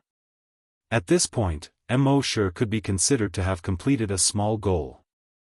If the Flaming Land sent more hunters or psychic masters, Mo Shi wouldn't have to do anything at all. The sea dragon clone would be able to crush them directly. And the next goal was to improve his strength. Now Mo Shi had to find a suitable opportunity to break through to the level of a hunter. The sea dragon clone was limited by his realm and could only be stuck as a level 10 dire beast. Mo Shi was thinking that if he signed in at the dragon ruins under the Bermuda Triangle, it might be possible to break through the limit. At that time, he would become a hunter and the sea dragon clone would become a strong dire beast. Wouldn't that be perfect? But just as Mo Shi was about to set off for the Atlantic Ocean, he suddenly stopped in his tracks. Then he controlled the sea dragon clone and swam into the personal reservoir. The next moment, his consciousness had returned to base C1. The personal reservoir had a special feature: if it was summoned by Mo Shi's main body, it could be summoned anywhere.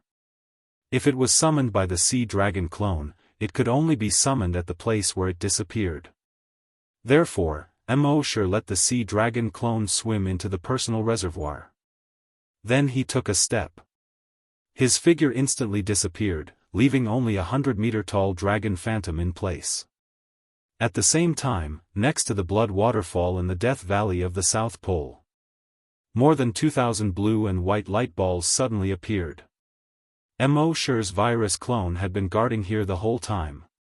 He watched these blue and white light balls slowly condense into human figures, but he didn't run away in fear. Instead, he followed Mo Shi's instructions and stared at these slowly appearing human figures. At the same time, his eyes were blood red. He had already opened the blood demon's eye. Soon, when those people's figures were completely condensed, all of their levels had already been seen by the virus doppelganger. The strongest one was a level 8 hunter. Then there were a few level 7 hunters. There was also a level 6 psychic. The remaining 2,000 people were basically all hunters below level 5. And among them, there was a cheetah-shaped mecha that was more than 5 meters long and 2 meters tall. The entire mecha was made of a metal that didn't exist on Earth. Its body was full of mechanical and power. The sharp claws at the end of its limbs were made of a metal unique to the flaming origin continent. It was extremely sharp. Its sharp teeth glinted coldly under the sunlight. Its tail was also full of sharp blades. Chapter 216. The cheetah mecha cover was filled with a sense of machinery and power. Disregarding everything else, just this steel body alone was made for battle. Mechas were extremely expensive on the Flaming Dawn continent. The Sandstorm mercenary group had more than 30,000 people, but they only had one mecha. And now, he was looking for his brother-in-law, so Shao-Chi brought this mecha over. It was obvious how much he valued his wife.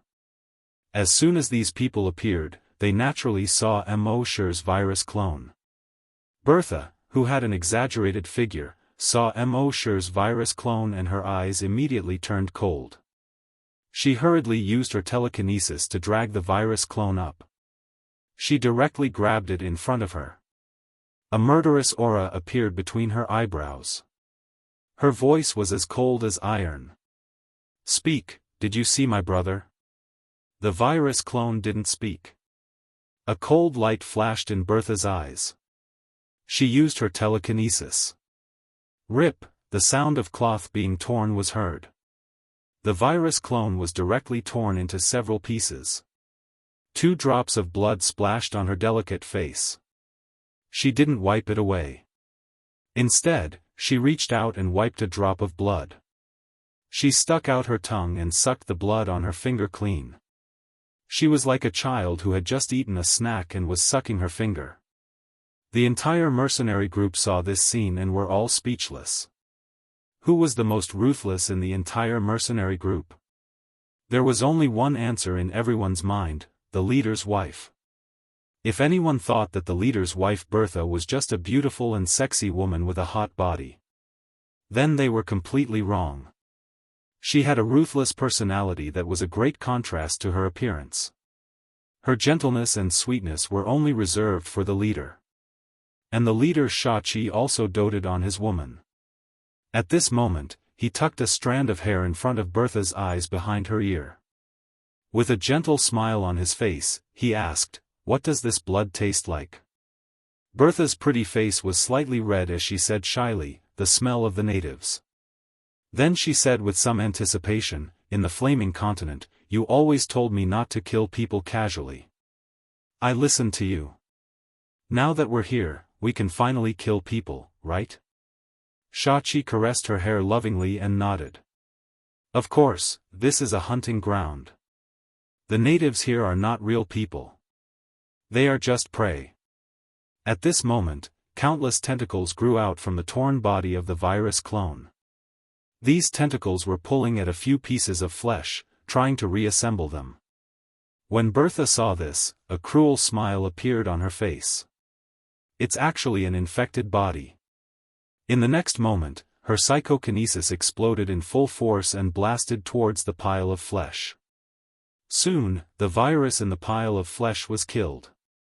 He had lost the ability to heal himself. Then, Shao-Chi said to a captain behind him, "Launch the drone." The captain nodded, then said to a man with a belt around his waist, "Drone lift off." The man nodded and pressed a button on his waist. The next moment, a light blue virtual interface popped out from his belt and a light blue virtual keyboard with the same light blue virtual keyboard popped out. Then, his fingers danced quickly on the keyboard. Hundreds of fist-sized cabins popped out from the body of the cheetah mech. In these cabins, there were fist-sized drones that looked like spiders but had wings. They flapped their wings at an extremely fast frequency and rose into the air. Then they flew in all directions. Then, the cheetah mech that had been motionless. Its eyes suddenly glowed with a faint green light. Its head turned 360 degrees. Then it stretched its limbs. Then it swung its tail. In the next moment, it jumped out. One step covered more than 50 meters.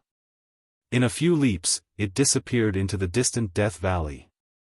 Shao-Chi looked at this scene and patted the shoulder of the young man operating the mech.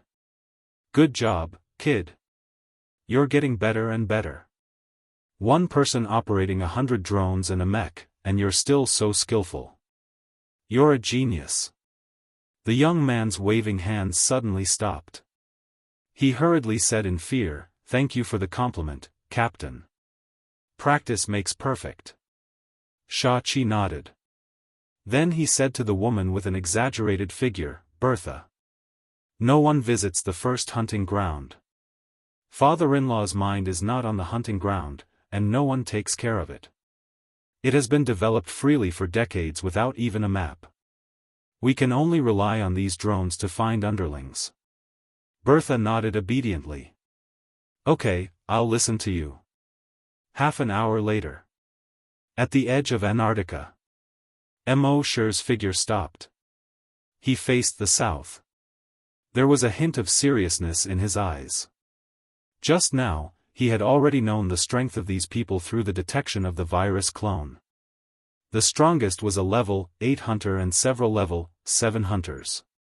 There was also a level 6 psychic master. There was also a cheetah mech. He had already known how terrifying mechs were on the flaming land through the memories of the people he had killed before. The mech had an energy shield that could resist almost any physical, psychic, and energy attack. And the mech could shoot out energy rays. The power of this energy ray was exactly the same as the rays fired by the energy weapons of the hunters. And even if the hunters reached level 10, they could only use the energy weapon 10 times. And as long as the mech's battery was still charged, it could keep using the energy weapon. It was no exaggeration to say that having a mech was equivalent to having a great hunter. Of course, the mech also had its fatal weakness. That was the person who controlled it. As long as the controller was killed, the mech would lose control. So Mosher's dragons will scanned more than 100 kilometers away. After the cheetah mech jumped over, he did not pay attention to it. At this moment, in the sky, a fist-sized drone was flying over his head. This beast-shaped drone was more advanced than the ball-shaped drone last time. The beast-shaped drone could not only be used for searching, but also for fighting. Its 8 legs were extremely sharp and could easily pierce through a human skull. At the same time, its compound eyes could also shoot lasers. Although this laser was not as lethal as energy weapons, it could easily kill a level 1 hunter. At the same time, Mosher also knew that the surface of this drone could also generate an energy shield. It could resist any form of psychic, energy, and physical attacks. Even a small drone was so powerful. One could imagine how strong the flaming land was. Mosher held his breath and focused. His clothes and skin had completely turned into the same color as the snow on the ground. At the same time, he buried himself deep in the snow to avoid the drone's search and thermal imaging.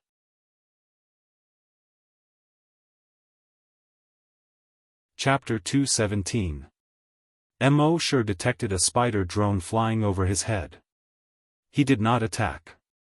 After a while, another spider drone flew over his head. His dragon will spread out quickly. In an instant, he detected the location of the 2,500 people across 130 kilometers.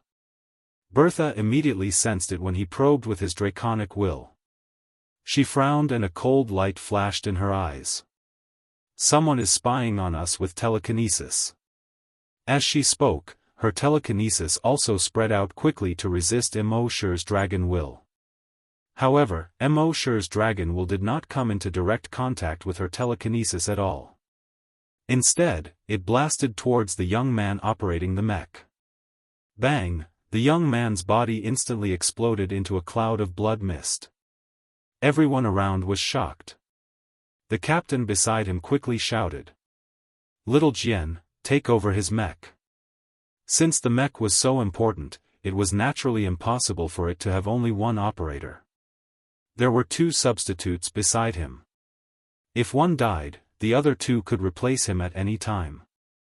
At the same time, Bertha, who had a ridiculously good figure, quickly spread out her telekinesis.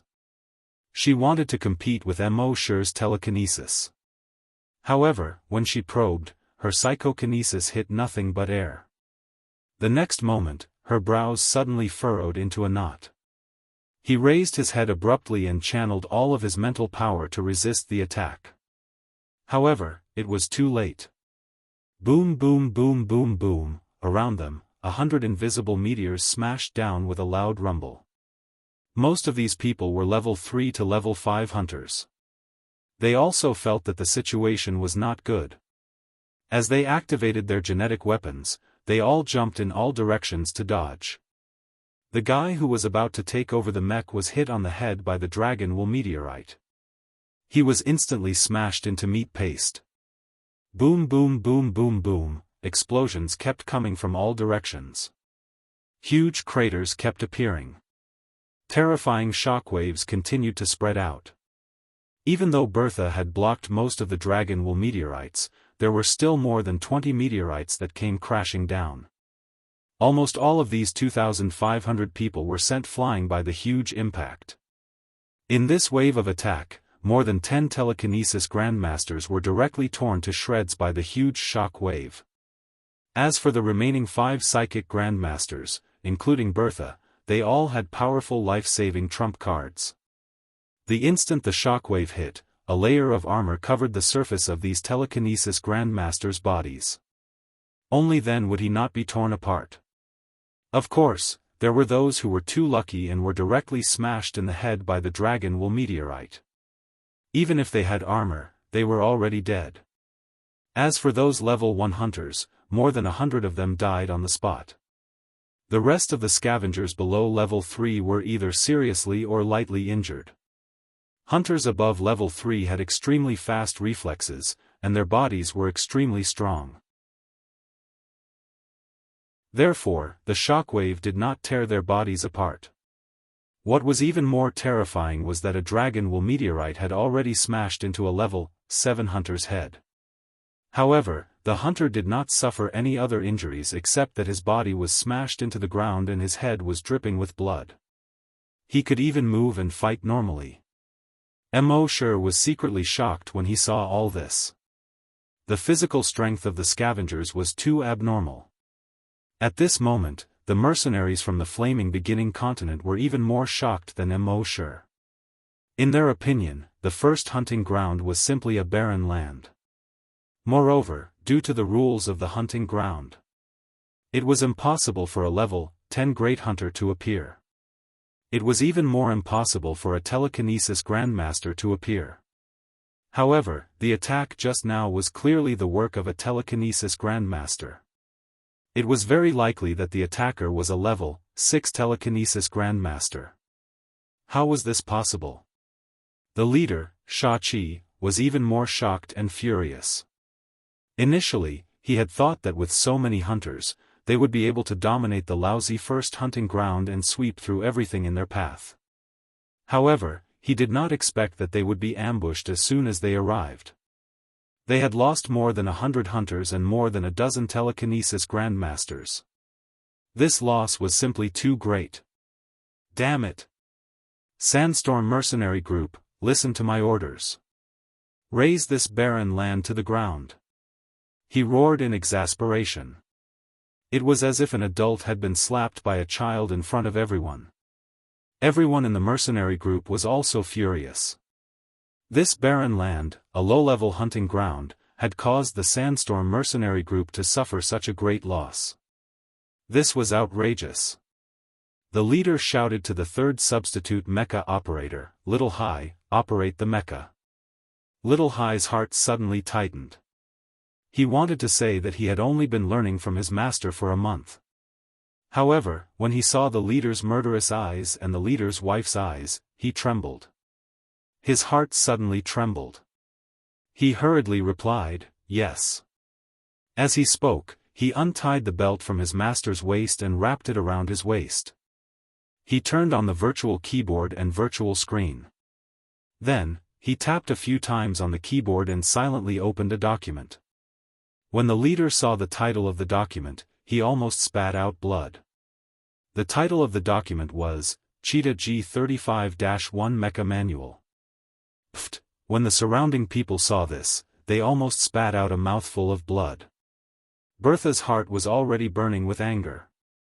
She clearly felt that the opponent's telekinesis was similar to hers, but so many people were killed right under her nose. This made her very unhappy.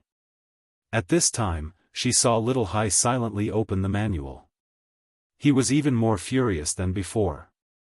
She moved her telekinesis. Rip, Little Hai was directly torn into several pieces. Sha-Chi, who was next to her, did not have time to persuade her. He could only helplessly shake his head. At this time, Bertha's telekinesis spread to a radius of 60 kilometers. As a level 6 telekinesis master, her telekinesis could spread to a maximum radius of 60 kilometers, to explore everything around her. She wanted to find the guy who had just used his telekinesis. However, no matter how she searched, even if she searched every stone and every piece of snow in the area, she could not find the person who carried out the attack. At this time, Mo Shi jumped out of the snow pit where he was hiding. He dusted off the snow and ice on his body and glanced at the blue sky. Those drones had lost control and had already flown away aimlessly. The cheetah mecha had also lost control and was wandering aimlessly on the ice field. Mo Shi smiled faintly and took a step forward. He instantly disappeared on the spot. Only the next giant dragon shadow was left behind. Not long after, Mo Shi appeared in the sight of those people from the flaming beginning continent.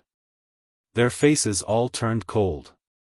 Bertha immediately wanted to use her telekinesis to tear Mo Shi into pieces. However, Sha-Chi next to her stopped her and said, "Maybe this person knows the whereabouts of our little brother. It's not too late to kill him after interrogating him."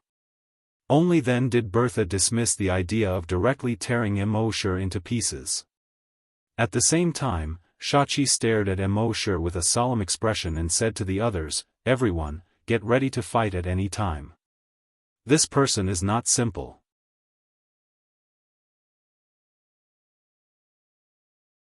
Chapter 218. Mo Shi walked slowly towards the 2,000 people. The 2,000 people did not make a move immediately. But everyone was on high alert, as if they were facing a formidable enemy. When they first arrived at the first hunting ground, they looked down on everything here. In their eyes, coming to the first hunting ground was just a vacation.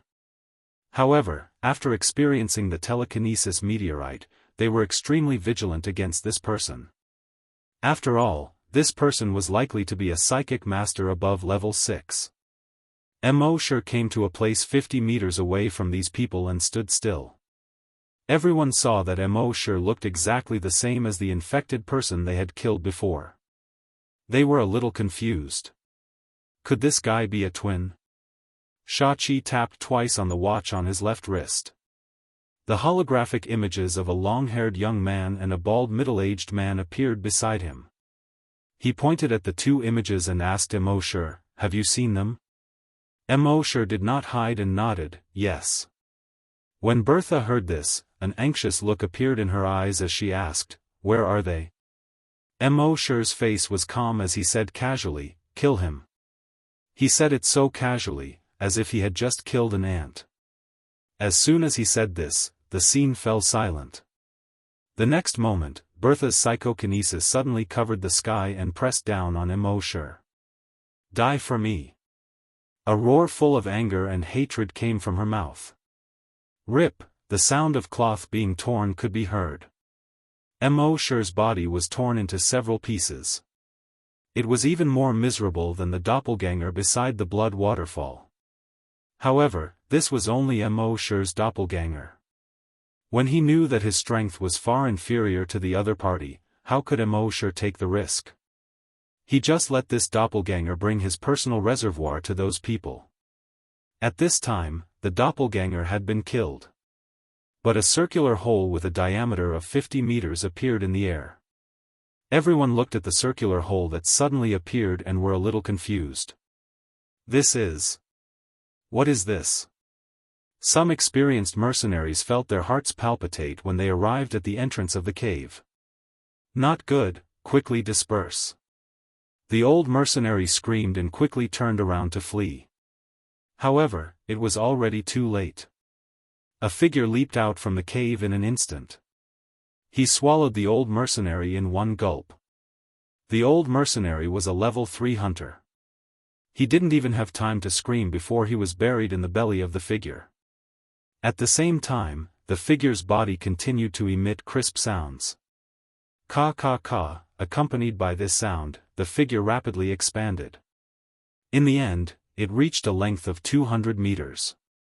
At this moment, the figure looked like a crocodile. However, the scales on its body were more solid than those of a crocodile. Its limbs were thicker than a crocodile's. 4 claws, each as big as a house. Its tail was as thick as a giant python, and it was almost 100 meters long. Moreover, the long tail was triangular. Every edge was an extremely sharp blade. At the sight of this, all the low-level hunters were dumbfounded. This is a desolate beast? How is that possible? How can there be a desolate beast in the first hunting ground? According to the information they had obtained, the strongest mutated beast in the first hunting ground was only a level 10 mutated beast due to the limitations of the rules. How could there be a desolate beast? Moreover, this desolate beast had swallowed a level 3 hunter in one gulp. It was definitely a desolate beast of level 5 or above. As for the high-level hunters who had reached level 5 and above, their expressions changed slightly. However, that was all. Looking at the speed of this desolate beast, it was at most level 5 or so. As hunters of level 5 or above, they didn't have to worry at all. Moreover, there was the leader, a level 8 hunter, and the leader's wife, a level 6 psychic master. Why would they panic? However, in the next moment, they knew how stupid their thoughts were. The speed of this desolate beast was a little slow and couldn't outrun the hunters of level 3 or above. However, the flesh on its body wriggled. In an instant, a sanguisurincus as thick as an arm was shot out. This sanguisurincus shot out like lightning and directly pierced through the body of a level 5 hunter. At the same time, it continued to shoot forward like lightning and pierced through the bodies of more than 10 people in succession. In the next moment, this sanguisurincus exploded into hundreds of tiny sanguisurincus in these people's bodies. They pierced out of these people's bodies. It looked like hundreds of blood-red toothpicks had pierced into a ball of yarn. This time, everyone's expressions changed drastically. Including those level 7 hunters and Shachi who was a level 8 hunter. This desolate beast could actually kill a level 5 hunter in an instant. Its strength was at least level 6 or even higher. Just as they were shocked, 50 sanguisurincus shot out from the surface of the sea dragon clone's body in all directions. Puff, puff, puff, puff. Hundreds of people were instantly pierced by these 50 sanguisurincus. Then, they were pierced into hedgehogs by the tiny sanguisurincus that burst out from the sanguisurincus. Then, these sanguisurincus were retracted and a second wave of sanguisurincus was quickly released. 2 waves in a row had taken the lives of more than 300 scavenger hunters. Among them, there was no lack of level 5 hunters. Mo Shi's consciousness controlled the sea dragon clone to continuously shoot out sanguisurincus, harvesting the lives of those people. Although the sea dragon clone's speed was not as fast as those hunters, the speed of the sanguisurincus shot out far exceeded that of those humans. Moreover, these sanguisurincus seemed to have no limit to the distance. Even if some people had already escaped 2 kilometers away, their bodies were still pierced through. None of the hunters could withstand this sanguisurincus attack. Even those who had life-saving trump cards, instantly condensed armor on the surface of their bodies, and used genetic martial arts to resist. In front of this sanguisurincus, at most, they would be delayed by a few seconds. In the end, they would still be pierced through. Even Mo Shi did not expect these sanguisurincus to be so terrifying. Seeing this, the captain's expression was extremely solemn. Was the sandstorm mercenary group that he had painstakingly built going to be destroyed just like this? He was shocked and angry. He shouted to Bertha next to him, "Try to suppress it with telekinesis." Bertha next to him was shocked. "I'm already trying, but this wild beast seems to be able to use telekinesis, and its telekinesis is on par with mine. My telekinesis can't affect it at all." As soon as these words were spoken, everyone was even more shocked in their hearts. A desolate beast with such powerful strength actually possessed the power of thought. What the hell was this? One had to know that telekinesis had appeared in zombies on the flaming land. There were blood breeds with telekinesis. There were also zombies with telekinesis. But there had never been a wild beast with telekinesis. In the midst of his shock, Sha 7 shouted, "All psychokinesis, use telekinesis to suppress it together. All hunters, use energy weapons at the same time." All the scavenger hunters were shocked when they heard this.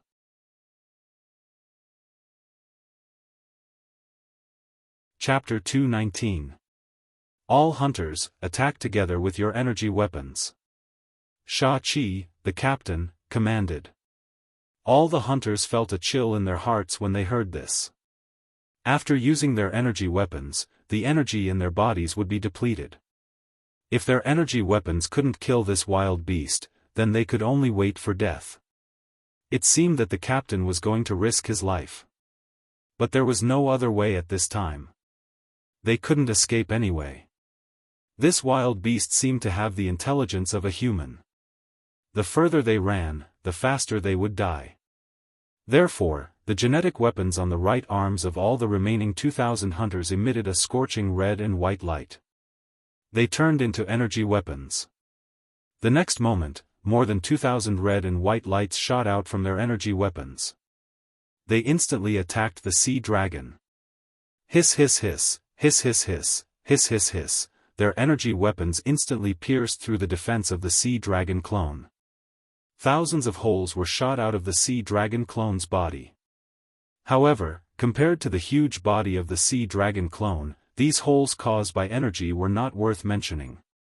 For the sea dragon, which was more than 200 meters long, it was equivalent to more than 2,000 needles stabbing its body at the same time. Of course, these 2,000 needles were only a little too deep. The sea dragon clone's attack did not stop at all. Every time the Sanguisurincus attacked, it could kill more than 100 people. But at this moment, a ray directly hit the sea dragon's left eye. The sea dragon immediately roared in pain. Roar, amidst the roar, it suddenly opened its mouth. A stream of green liquid suddenly spurted out. The green liquid fell on the body of an armored scavenger. The armor on the hunter's body was corroded in a very short time like rusty iron pieces and slid off one after another. Then, the flesh on his body kept making sizzling sounds as it was quickly corroded. "Ah, help me," the hunter let out an extremely miserable cry. Just hearing it made one's scalp tingle and their hearts turn cold. The strong acid that the sea dragon clone spat out was much more corrosive than the strong acid of the bloodlust zombie slayer. The hunter's flesh and blood were like melted chocolate, falling down quickly. Eerie white bones were exposed. Then, even the bones were completely melted. Even the ground beneath his feet was corroded, forming a huge bowl-shaped pit with a diameter of more than 10 meters. Moreover, the sea dragon's spray covered a wide area. When it opened its huge mouth, everything within a radius of several hundred meters was covered. Hundreds of hunters within hundreds of meters suddenly screamed and turned into a pool of blood. Even a level 7 hunter had no power to resist. The sea dragon spat out several mouthfuls in a row. More than 500 hunters and psyche masters were turned into a pool of blood in the strong acid. This scene caused everyone to be incomparably terrified. As mercenaries, they had seen many dead people in their lives. However, this was the first time they had seen so many people being corroded to death by strong acid. This was the first time they had seen so many people die at once. And what worried them the most was that they all knew that desolate beasts had the ability to breathe out energy. This was the most powerful killing move of a desolate beast. Up until now, this desolate beast had yet to use its energy breath. It was like a sword hanging over their heads that could fall at any time. Naturally, Mo sure couldn't casually use the energy breath. Although the energy breath was strong, it was the same as the energy weapons of the hunters. Every time it was used, it would be used less. Even the sea dragon clone, a level 10 desolate beast, could only use it 10 times. At this moment, another energy ray directly penetrated the heart of the sea dragon clone. However, this didn't kill the sea dragon clone. Hundreds of tentacles grew out of its heart and sewed it up like needles and threads. And it was more seamless than a needle and thread.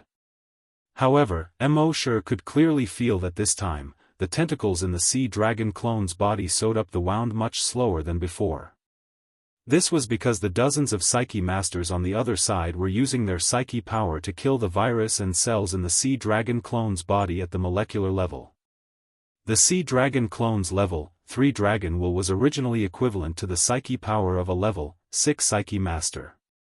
However, there were dozens of psyche masters on the other side helping. The sea dragon clone's dragon will was a little strenuous. At this moment, the head of the sea dragon clone was pierced by 2 more rays. The tentacles formed by the virus in its body were even more powerless when they were sewn up. Seeing this, Mo sure immediately controlled the sea dragon clone. It opened its mouth abruptly. A blood-red energy pillar was suddenly spat out from its mouth. This energy pillar was more than 100 times thicker than the rays emitted by the hunters. It was more than 2 meters thick in diameter. Furthermore, the energy pillar swept across the area. The energy pillar of the sea dragon clone was unlike the energy rays of the hunters, which could only last for a few seconds at a time. This energy pillar actually lasted for dozens of seconds. It swept left and right, up and down, vertically, and in a circle. The area covered was extremely large and the range was extremely wide. It made it impossible for the hunters to hide. All the hunters who were swept by the energy pillar were almost instantly turned into flying ashes. With just this sweep, more than 500 hunters were killed. After another round of shooting, more than half of the remaining hunters were killed. Now, less than 100 of the 2,500 people were left. Of those great psyche masters, only 2 were left. One was Bertha, a level 6 psyche master, and the other was a level 3 psyche master. It wasn't until now that all the mercenaries realized that they were finished. This dire beast wasn't like the level 5 or level 6 dire beast they had thought before. Even the leader of the level 8 hunters was helpless in front of this dire beast. Then it was at least a level 9 dire beast, or even a level 10 dire beast. In the face of such an existence, no one could deal with it unless the cheetah mech came over. But the 3 people who controlled the cheetah mech were already dead. If that was the case, the rest of them would only die without a doubt. Mo sure was also quite shocked at this time. He knew that the energy attack of the sea dragon clone was powerful, but he didn't expect it to be so powerful. The so-called trump cards and magic treasures of these hunters and psychic masters were completely useless in the face of the energy breath of the sea dragon's clone. If he had known that the energy attack of the sea dragon clone was so powerful, he would have used a big move as soon as he came up. Why bother with sanguisurincus, strong acid, and the like? Next, he planned to use another energy breath to kill the rest of the people. But at this moment, Long Sha-Chi suddenly raised his hands and shouted, "Let's go! I surrender, all of us surrender." This time, the remaining 100 or so mercenaries were stunned. Bertha was also stunned. In all of their impressions, Sha-Chi had always been a person who would rather die than submit, a person who would rather break than bend. Even if everyone else surrendered, he would never surrender. Why did he take the initiative to surrender before the others?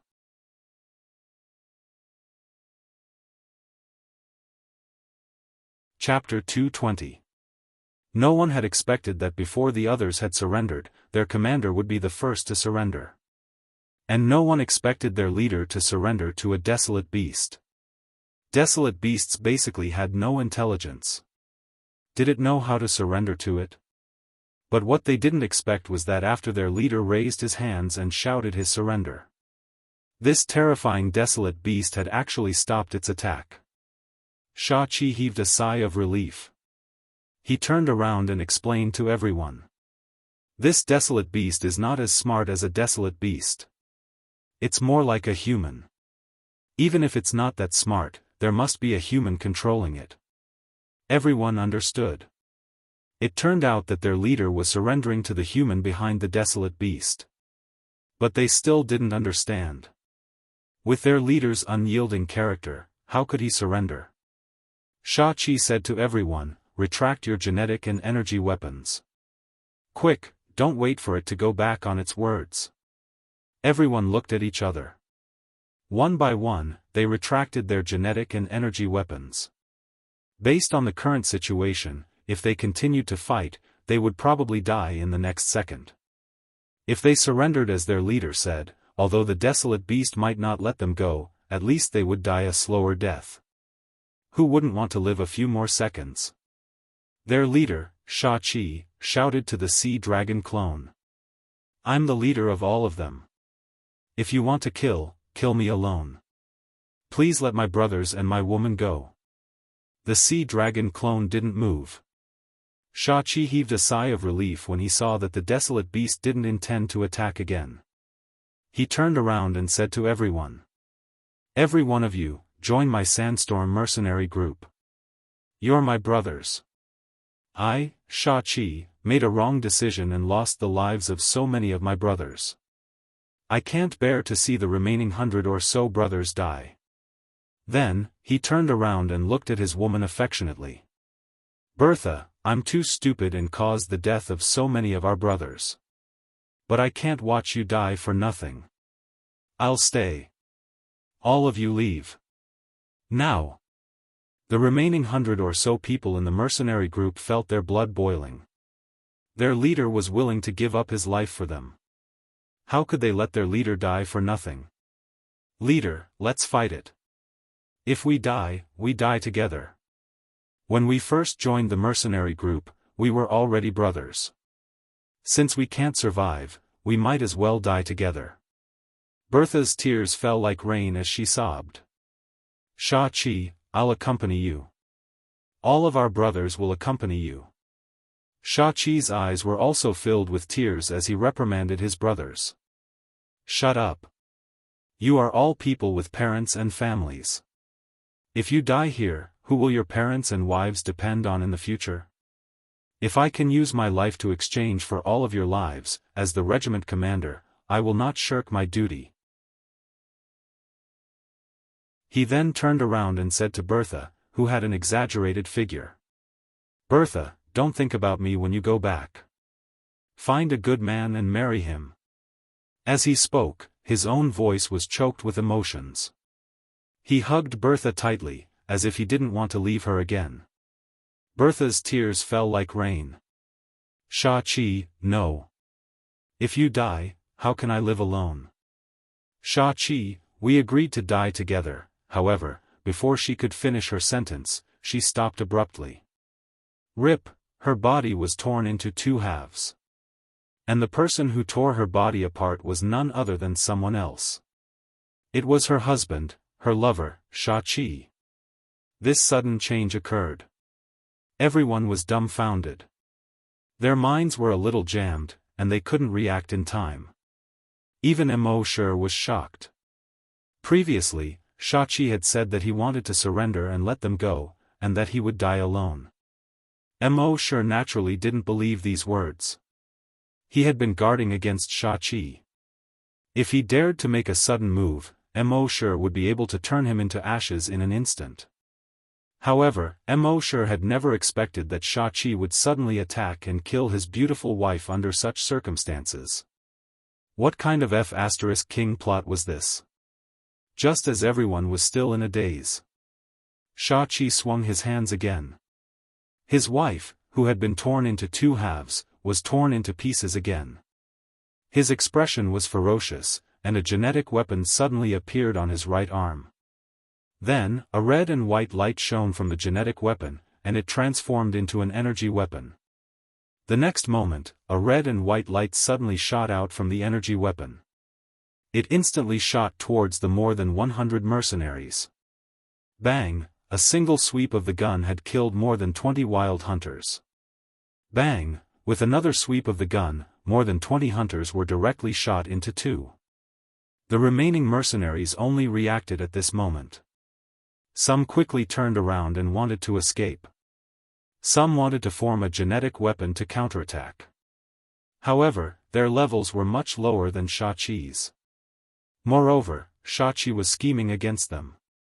It was already too late for them to form a genetic weapon now. Bang, bang, bang, after a few more sweeps, the more than 100 mercenaries all fell to the ground.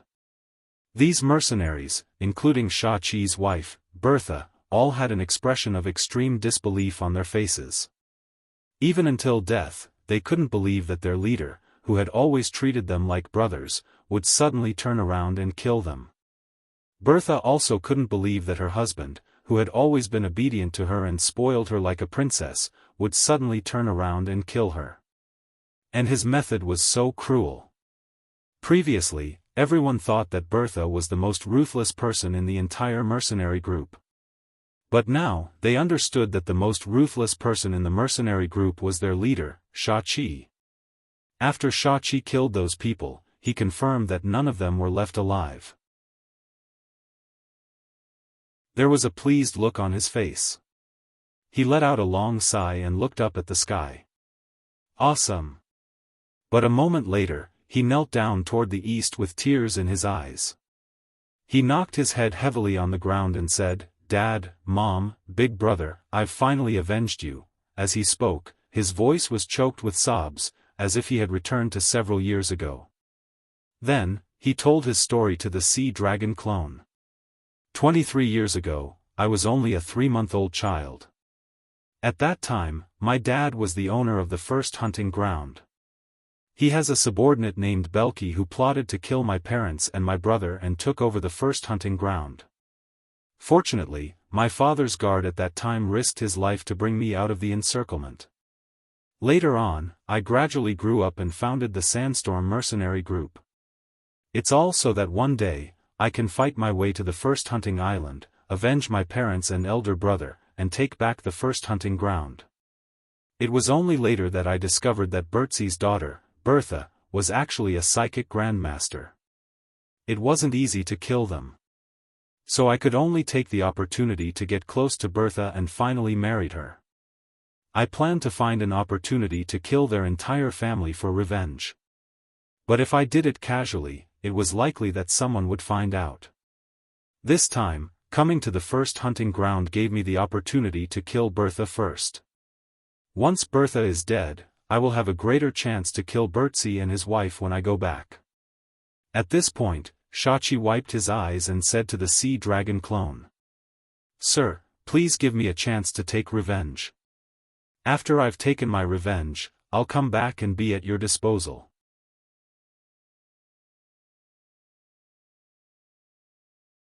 Chapter 221. After Xiaqi said these words, he lowered his head and looked very sincere.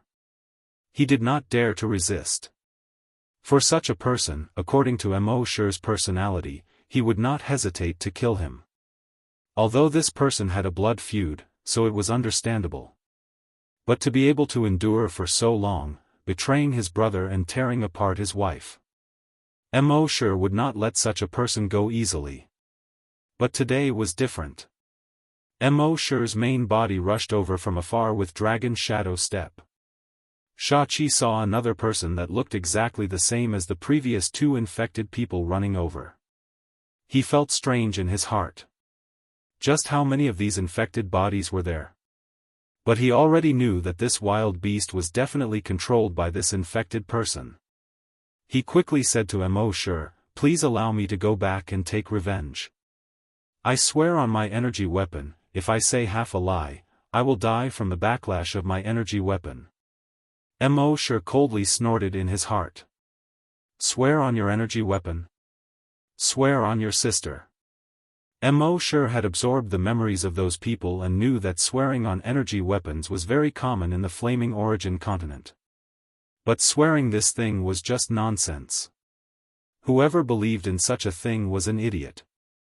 How many couples vowed to love each other, but didn't they part ways in the end? Shachi saw that Mo didn't say anything, so he secretly tried to guess Mo's meaning. Mo's expression did not change. He said in his mind, "System, designate the reward, Virus 0. The system quickly responded, "Frowny face, designation of reward requires 1 million evolution points. The reward, Virus 0, requires 10 billion evolution points. This time, sign-in will consume 10 billion and 1 million evolution points. Are you sure you want to sign in?" Puff, Mo almost spurted out a mouthful of blood. If he knew this would happen, he would not have wasted the Virus 0 last time. But since it had come to this, he could only grit his teeth and accept it. Yes. Soon, the system prompt sounded in his mind again, "Frowny face, sign in successful. Sign in reward, 1 Virus 0, Mo took a look inside his backpack. Then, he gave it a thought. The virus had already appeared in the palm of his right hand. With the naked eye of a human, it was naturally impossible to see the virus. But Mo could feel it. He bent the middle finger of his right hand and clasped it with his thumb. He flicked it lightly. The Virus 0 had already stuck to Shachi's body. Then, it entered his body through his pores. Shachi naturally didn't know about this, but his heart thumped. What did this gesture mean? Are you letting me go? At this moment, Shachi felt dizzy. Then, he felt a sharp pain in his head. However, that feeling only lasted for a fleeting moment. He was shocked. What the hell? Could it be that this fellow had attacked him? Mo finally opened his mouth. You can leave now. Shachi suddenly raised his head, his eyes filled with disbelief. Before this, he had killed his own brother and now, he had killed his wife. Firstly, it was for revenge. Secondly, it was to express his sincerity to this expert. He hoped that this expert would let him go. Of course, he knew that the chances were slim. No expert would let him go under such circumstances. Wouldn't that be letting the tiger return to the mountain? But as long as there was a glimmer of hope, he had to try. Even if he failed, it was better than waiting for death. However, he had never expected that this foolish expert would actually believe his words. And he really wanted to let him go. This simply couldn't be described as foolish anymore. Naive, melon, silly, simple-minded, in Shachi's opinion, all the words used to describe fools were not enough to describe this guy's foolishness. Of course, he also thought of another possibility. That was, this expert let him go for another purpose. But after he left here, he would be in the Flaming Land 30 light years away. What was he after? So he thought about it and ruled out the latter. He felt that this guy was purely stupid. But on the surface, he still pretended to be grateful. He kept thanking him. Thank you, sir. Thank you very much. Don't worry, after I go back and get my revenge, I'll come back to serve you. I'll be your slave. But at the same time, he thought that the cheetah mech was still wandering outside. After the cheetah mech lost control for 10 minutes, it would change to automatic mode. At that time, as long as it encountered a creature in the first hunting ground, it would start a massacre. Together with those spider drones, it would constantly capture information about all the creatures in the first hunting ground. Then, the cheetah mech would become a terrifying killing machine. As long as the battery was not depleted, it would continue its massacre. And the battery inside the cheetah mech was a super hydrogen battery with a huge capacity. And it could continuously charge with solar energy. So it was almost impossible to wait for the battery to run out. Thinking of this, Shachi was secretly happy. Then, he respectfully bowed to Mo Shi. Then, I'll go back first. With that, he turned around and carefully walked forward for thousands of meters. Then, he suddenly accelerated and ran in the direction of the blood waterfall. When he arrived at the blood waterfall, he pressed a few buttons on the multifunctional watch on his left wrist. A bluish-white light shot out from the watch and landed on his body. A moment later, he turned into a ball of bluish-white light. He disappeared in an instant. Until now, Mo Shi only sneered and withdrew his mind. Last time, he had already considered that if he killed the people of the Flaming Land, they would send more and stronger people. So he had already thought of a countermeasure. Just now, he had implanted the virus 0 into Shachi. Although the distance of 30 light-years was too far, he was afraid that he could not use the dragon's will to contact the virus and activate it. But he had already implanted a strand of dragon's will into the virus. That strand of dragon's will also contained a trace of Mo Shi's consciousness. This trace of consciousness only had one use, to detonate the dragon's will after an hour. At this time, he had detected that the guy had left Earth. Mo Shi began to flip through that guy's memories. Yes, just now, Mo Shi used memory plunder on Shachi. But that guy's body was too strong, so after the plunder, Shachi only felt a sharp pain in his head. Other than that, there was no change. From Shachi's memories, Mo Shi understood the Flaming Land a lot more.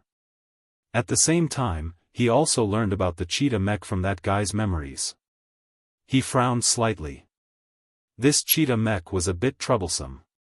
From that guy's memories, he knew that the only way to destroy that mech was to use an attack that far exceeded the strength of its energy shield and destroy it in one blow.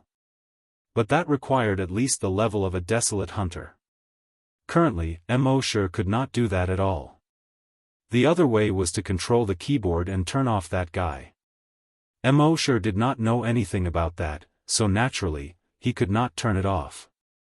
But soon, Mo Shi threw this problem to the back of his mind. Because when he was flipping through this guy's memories, he found a bigger problem. You're tuning in to the UnparalleledSwordWill YouTube channel. Don't forget to subscribe and join us on this journey to catch the most captivating stories.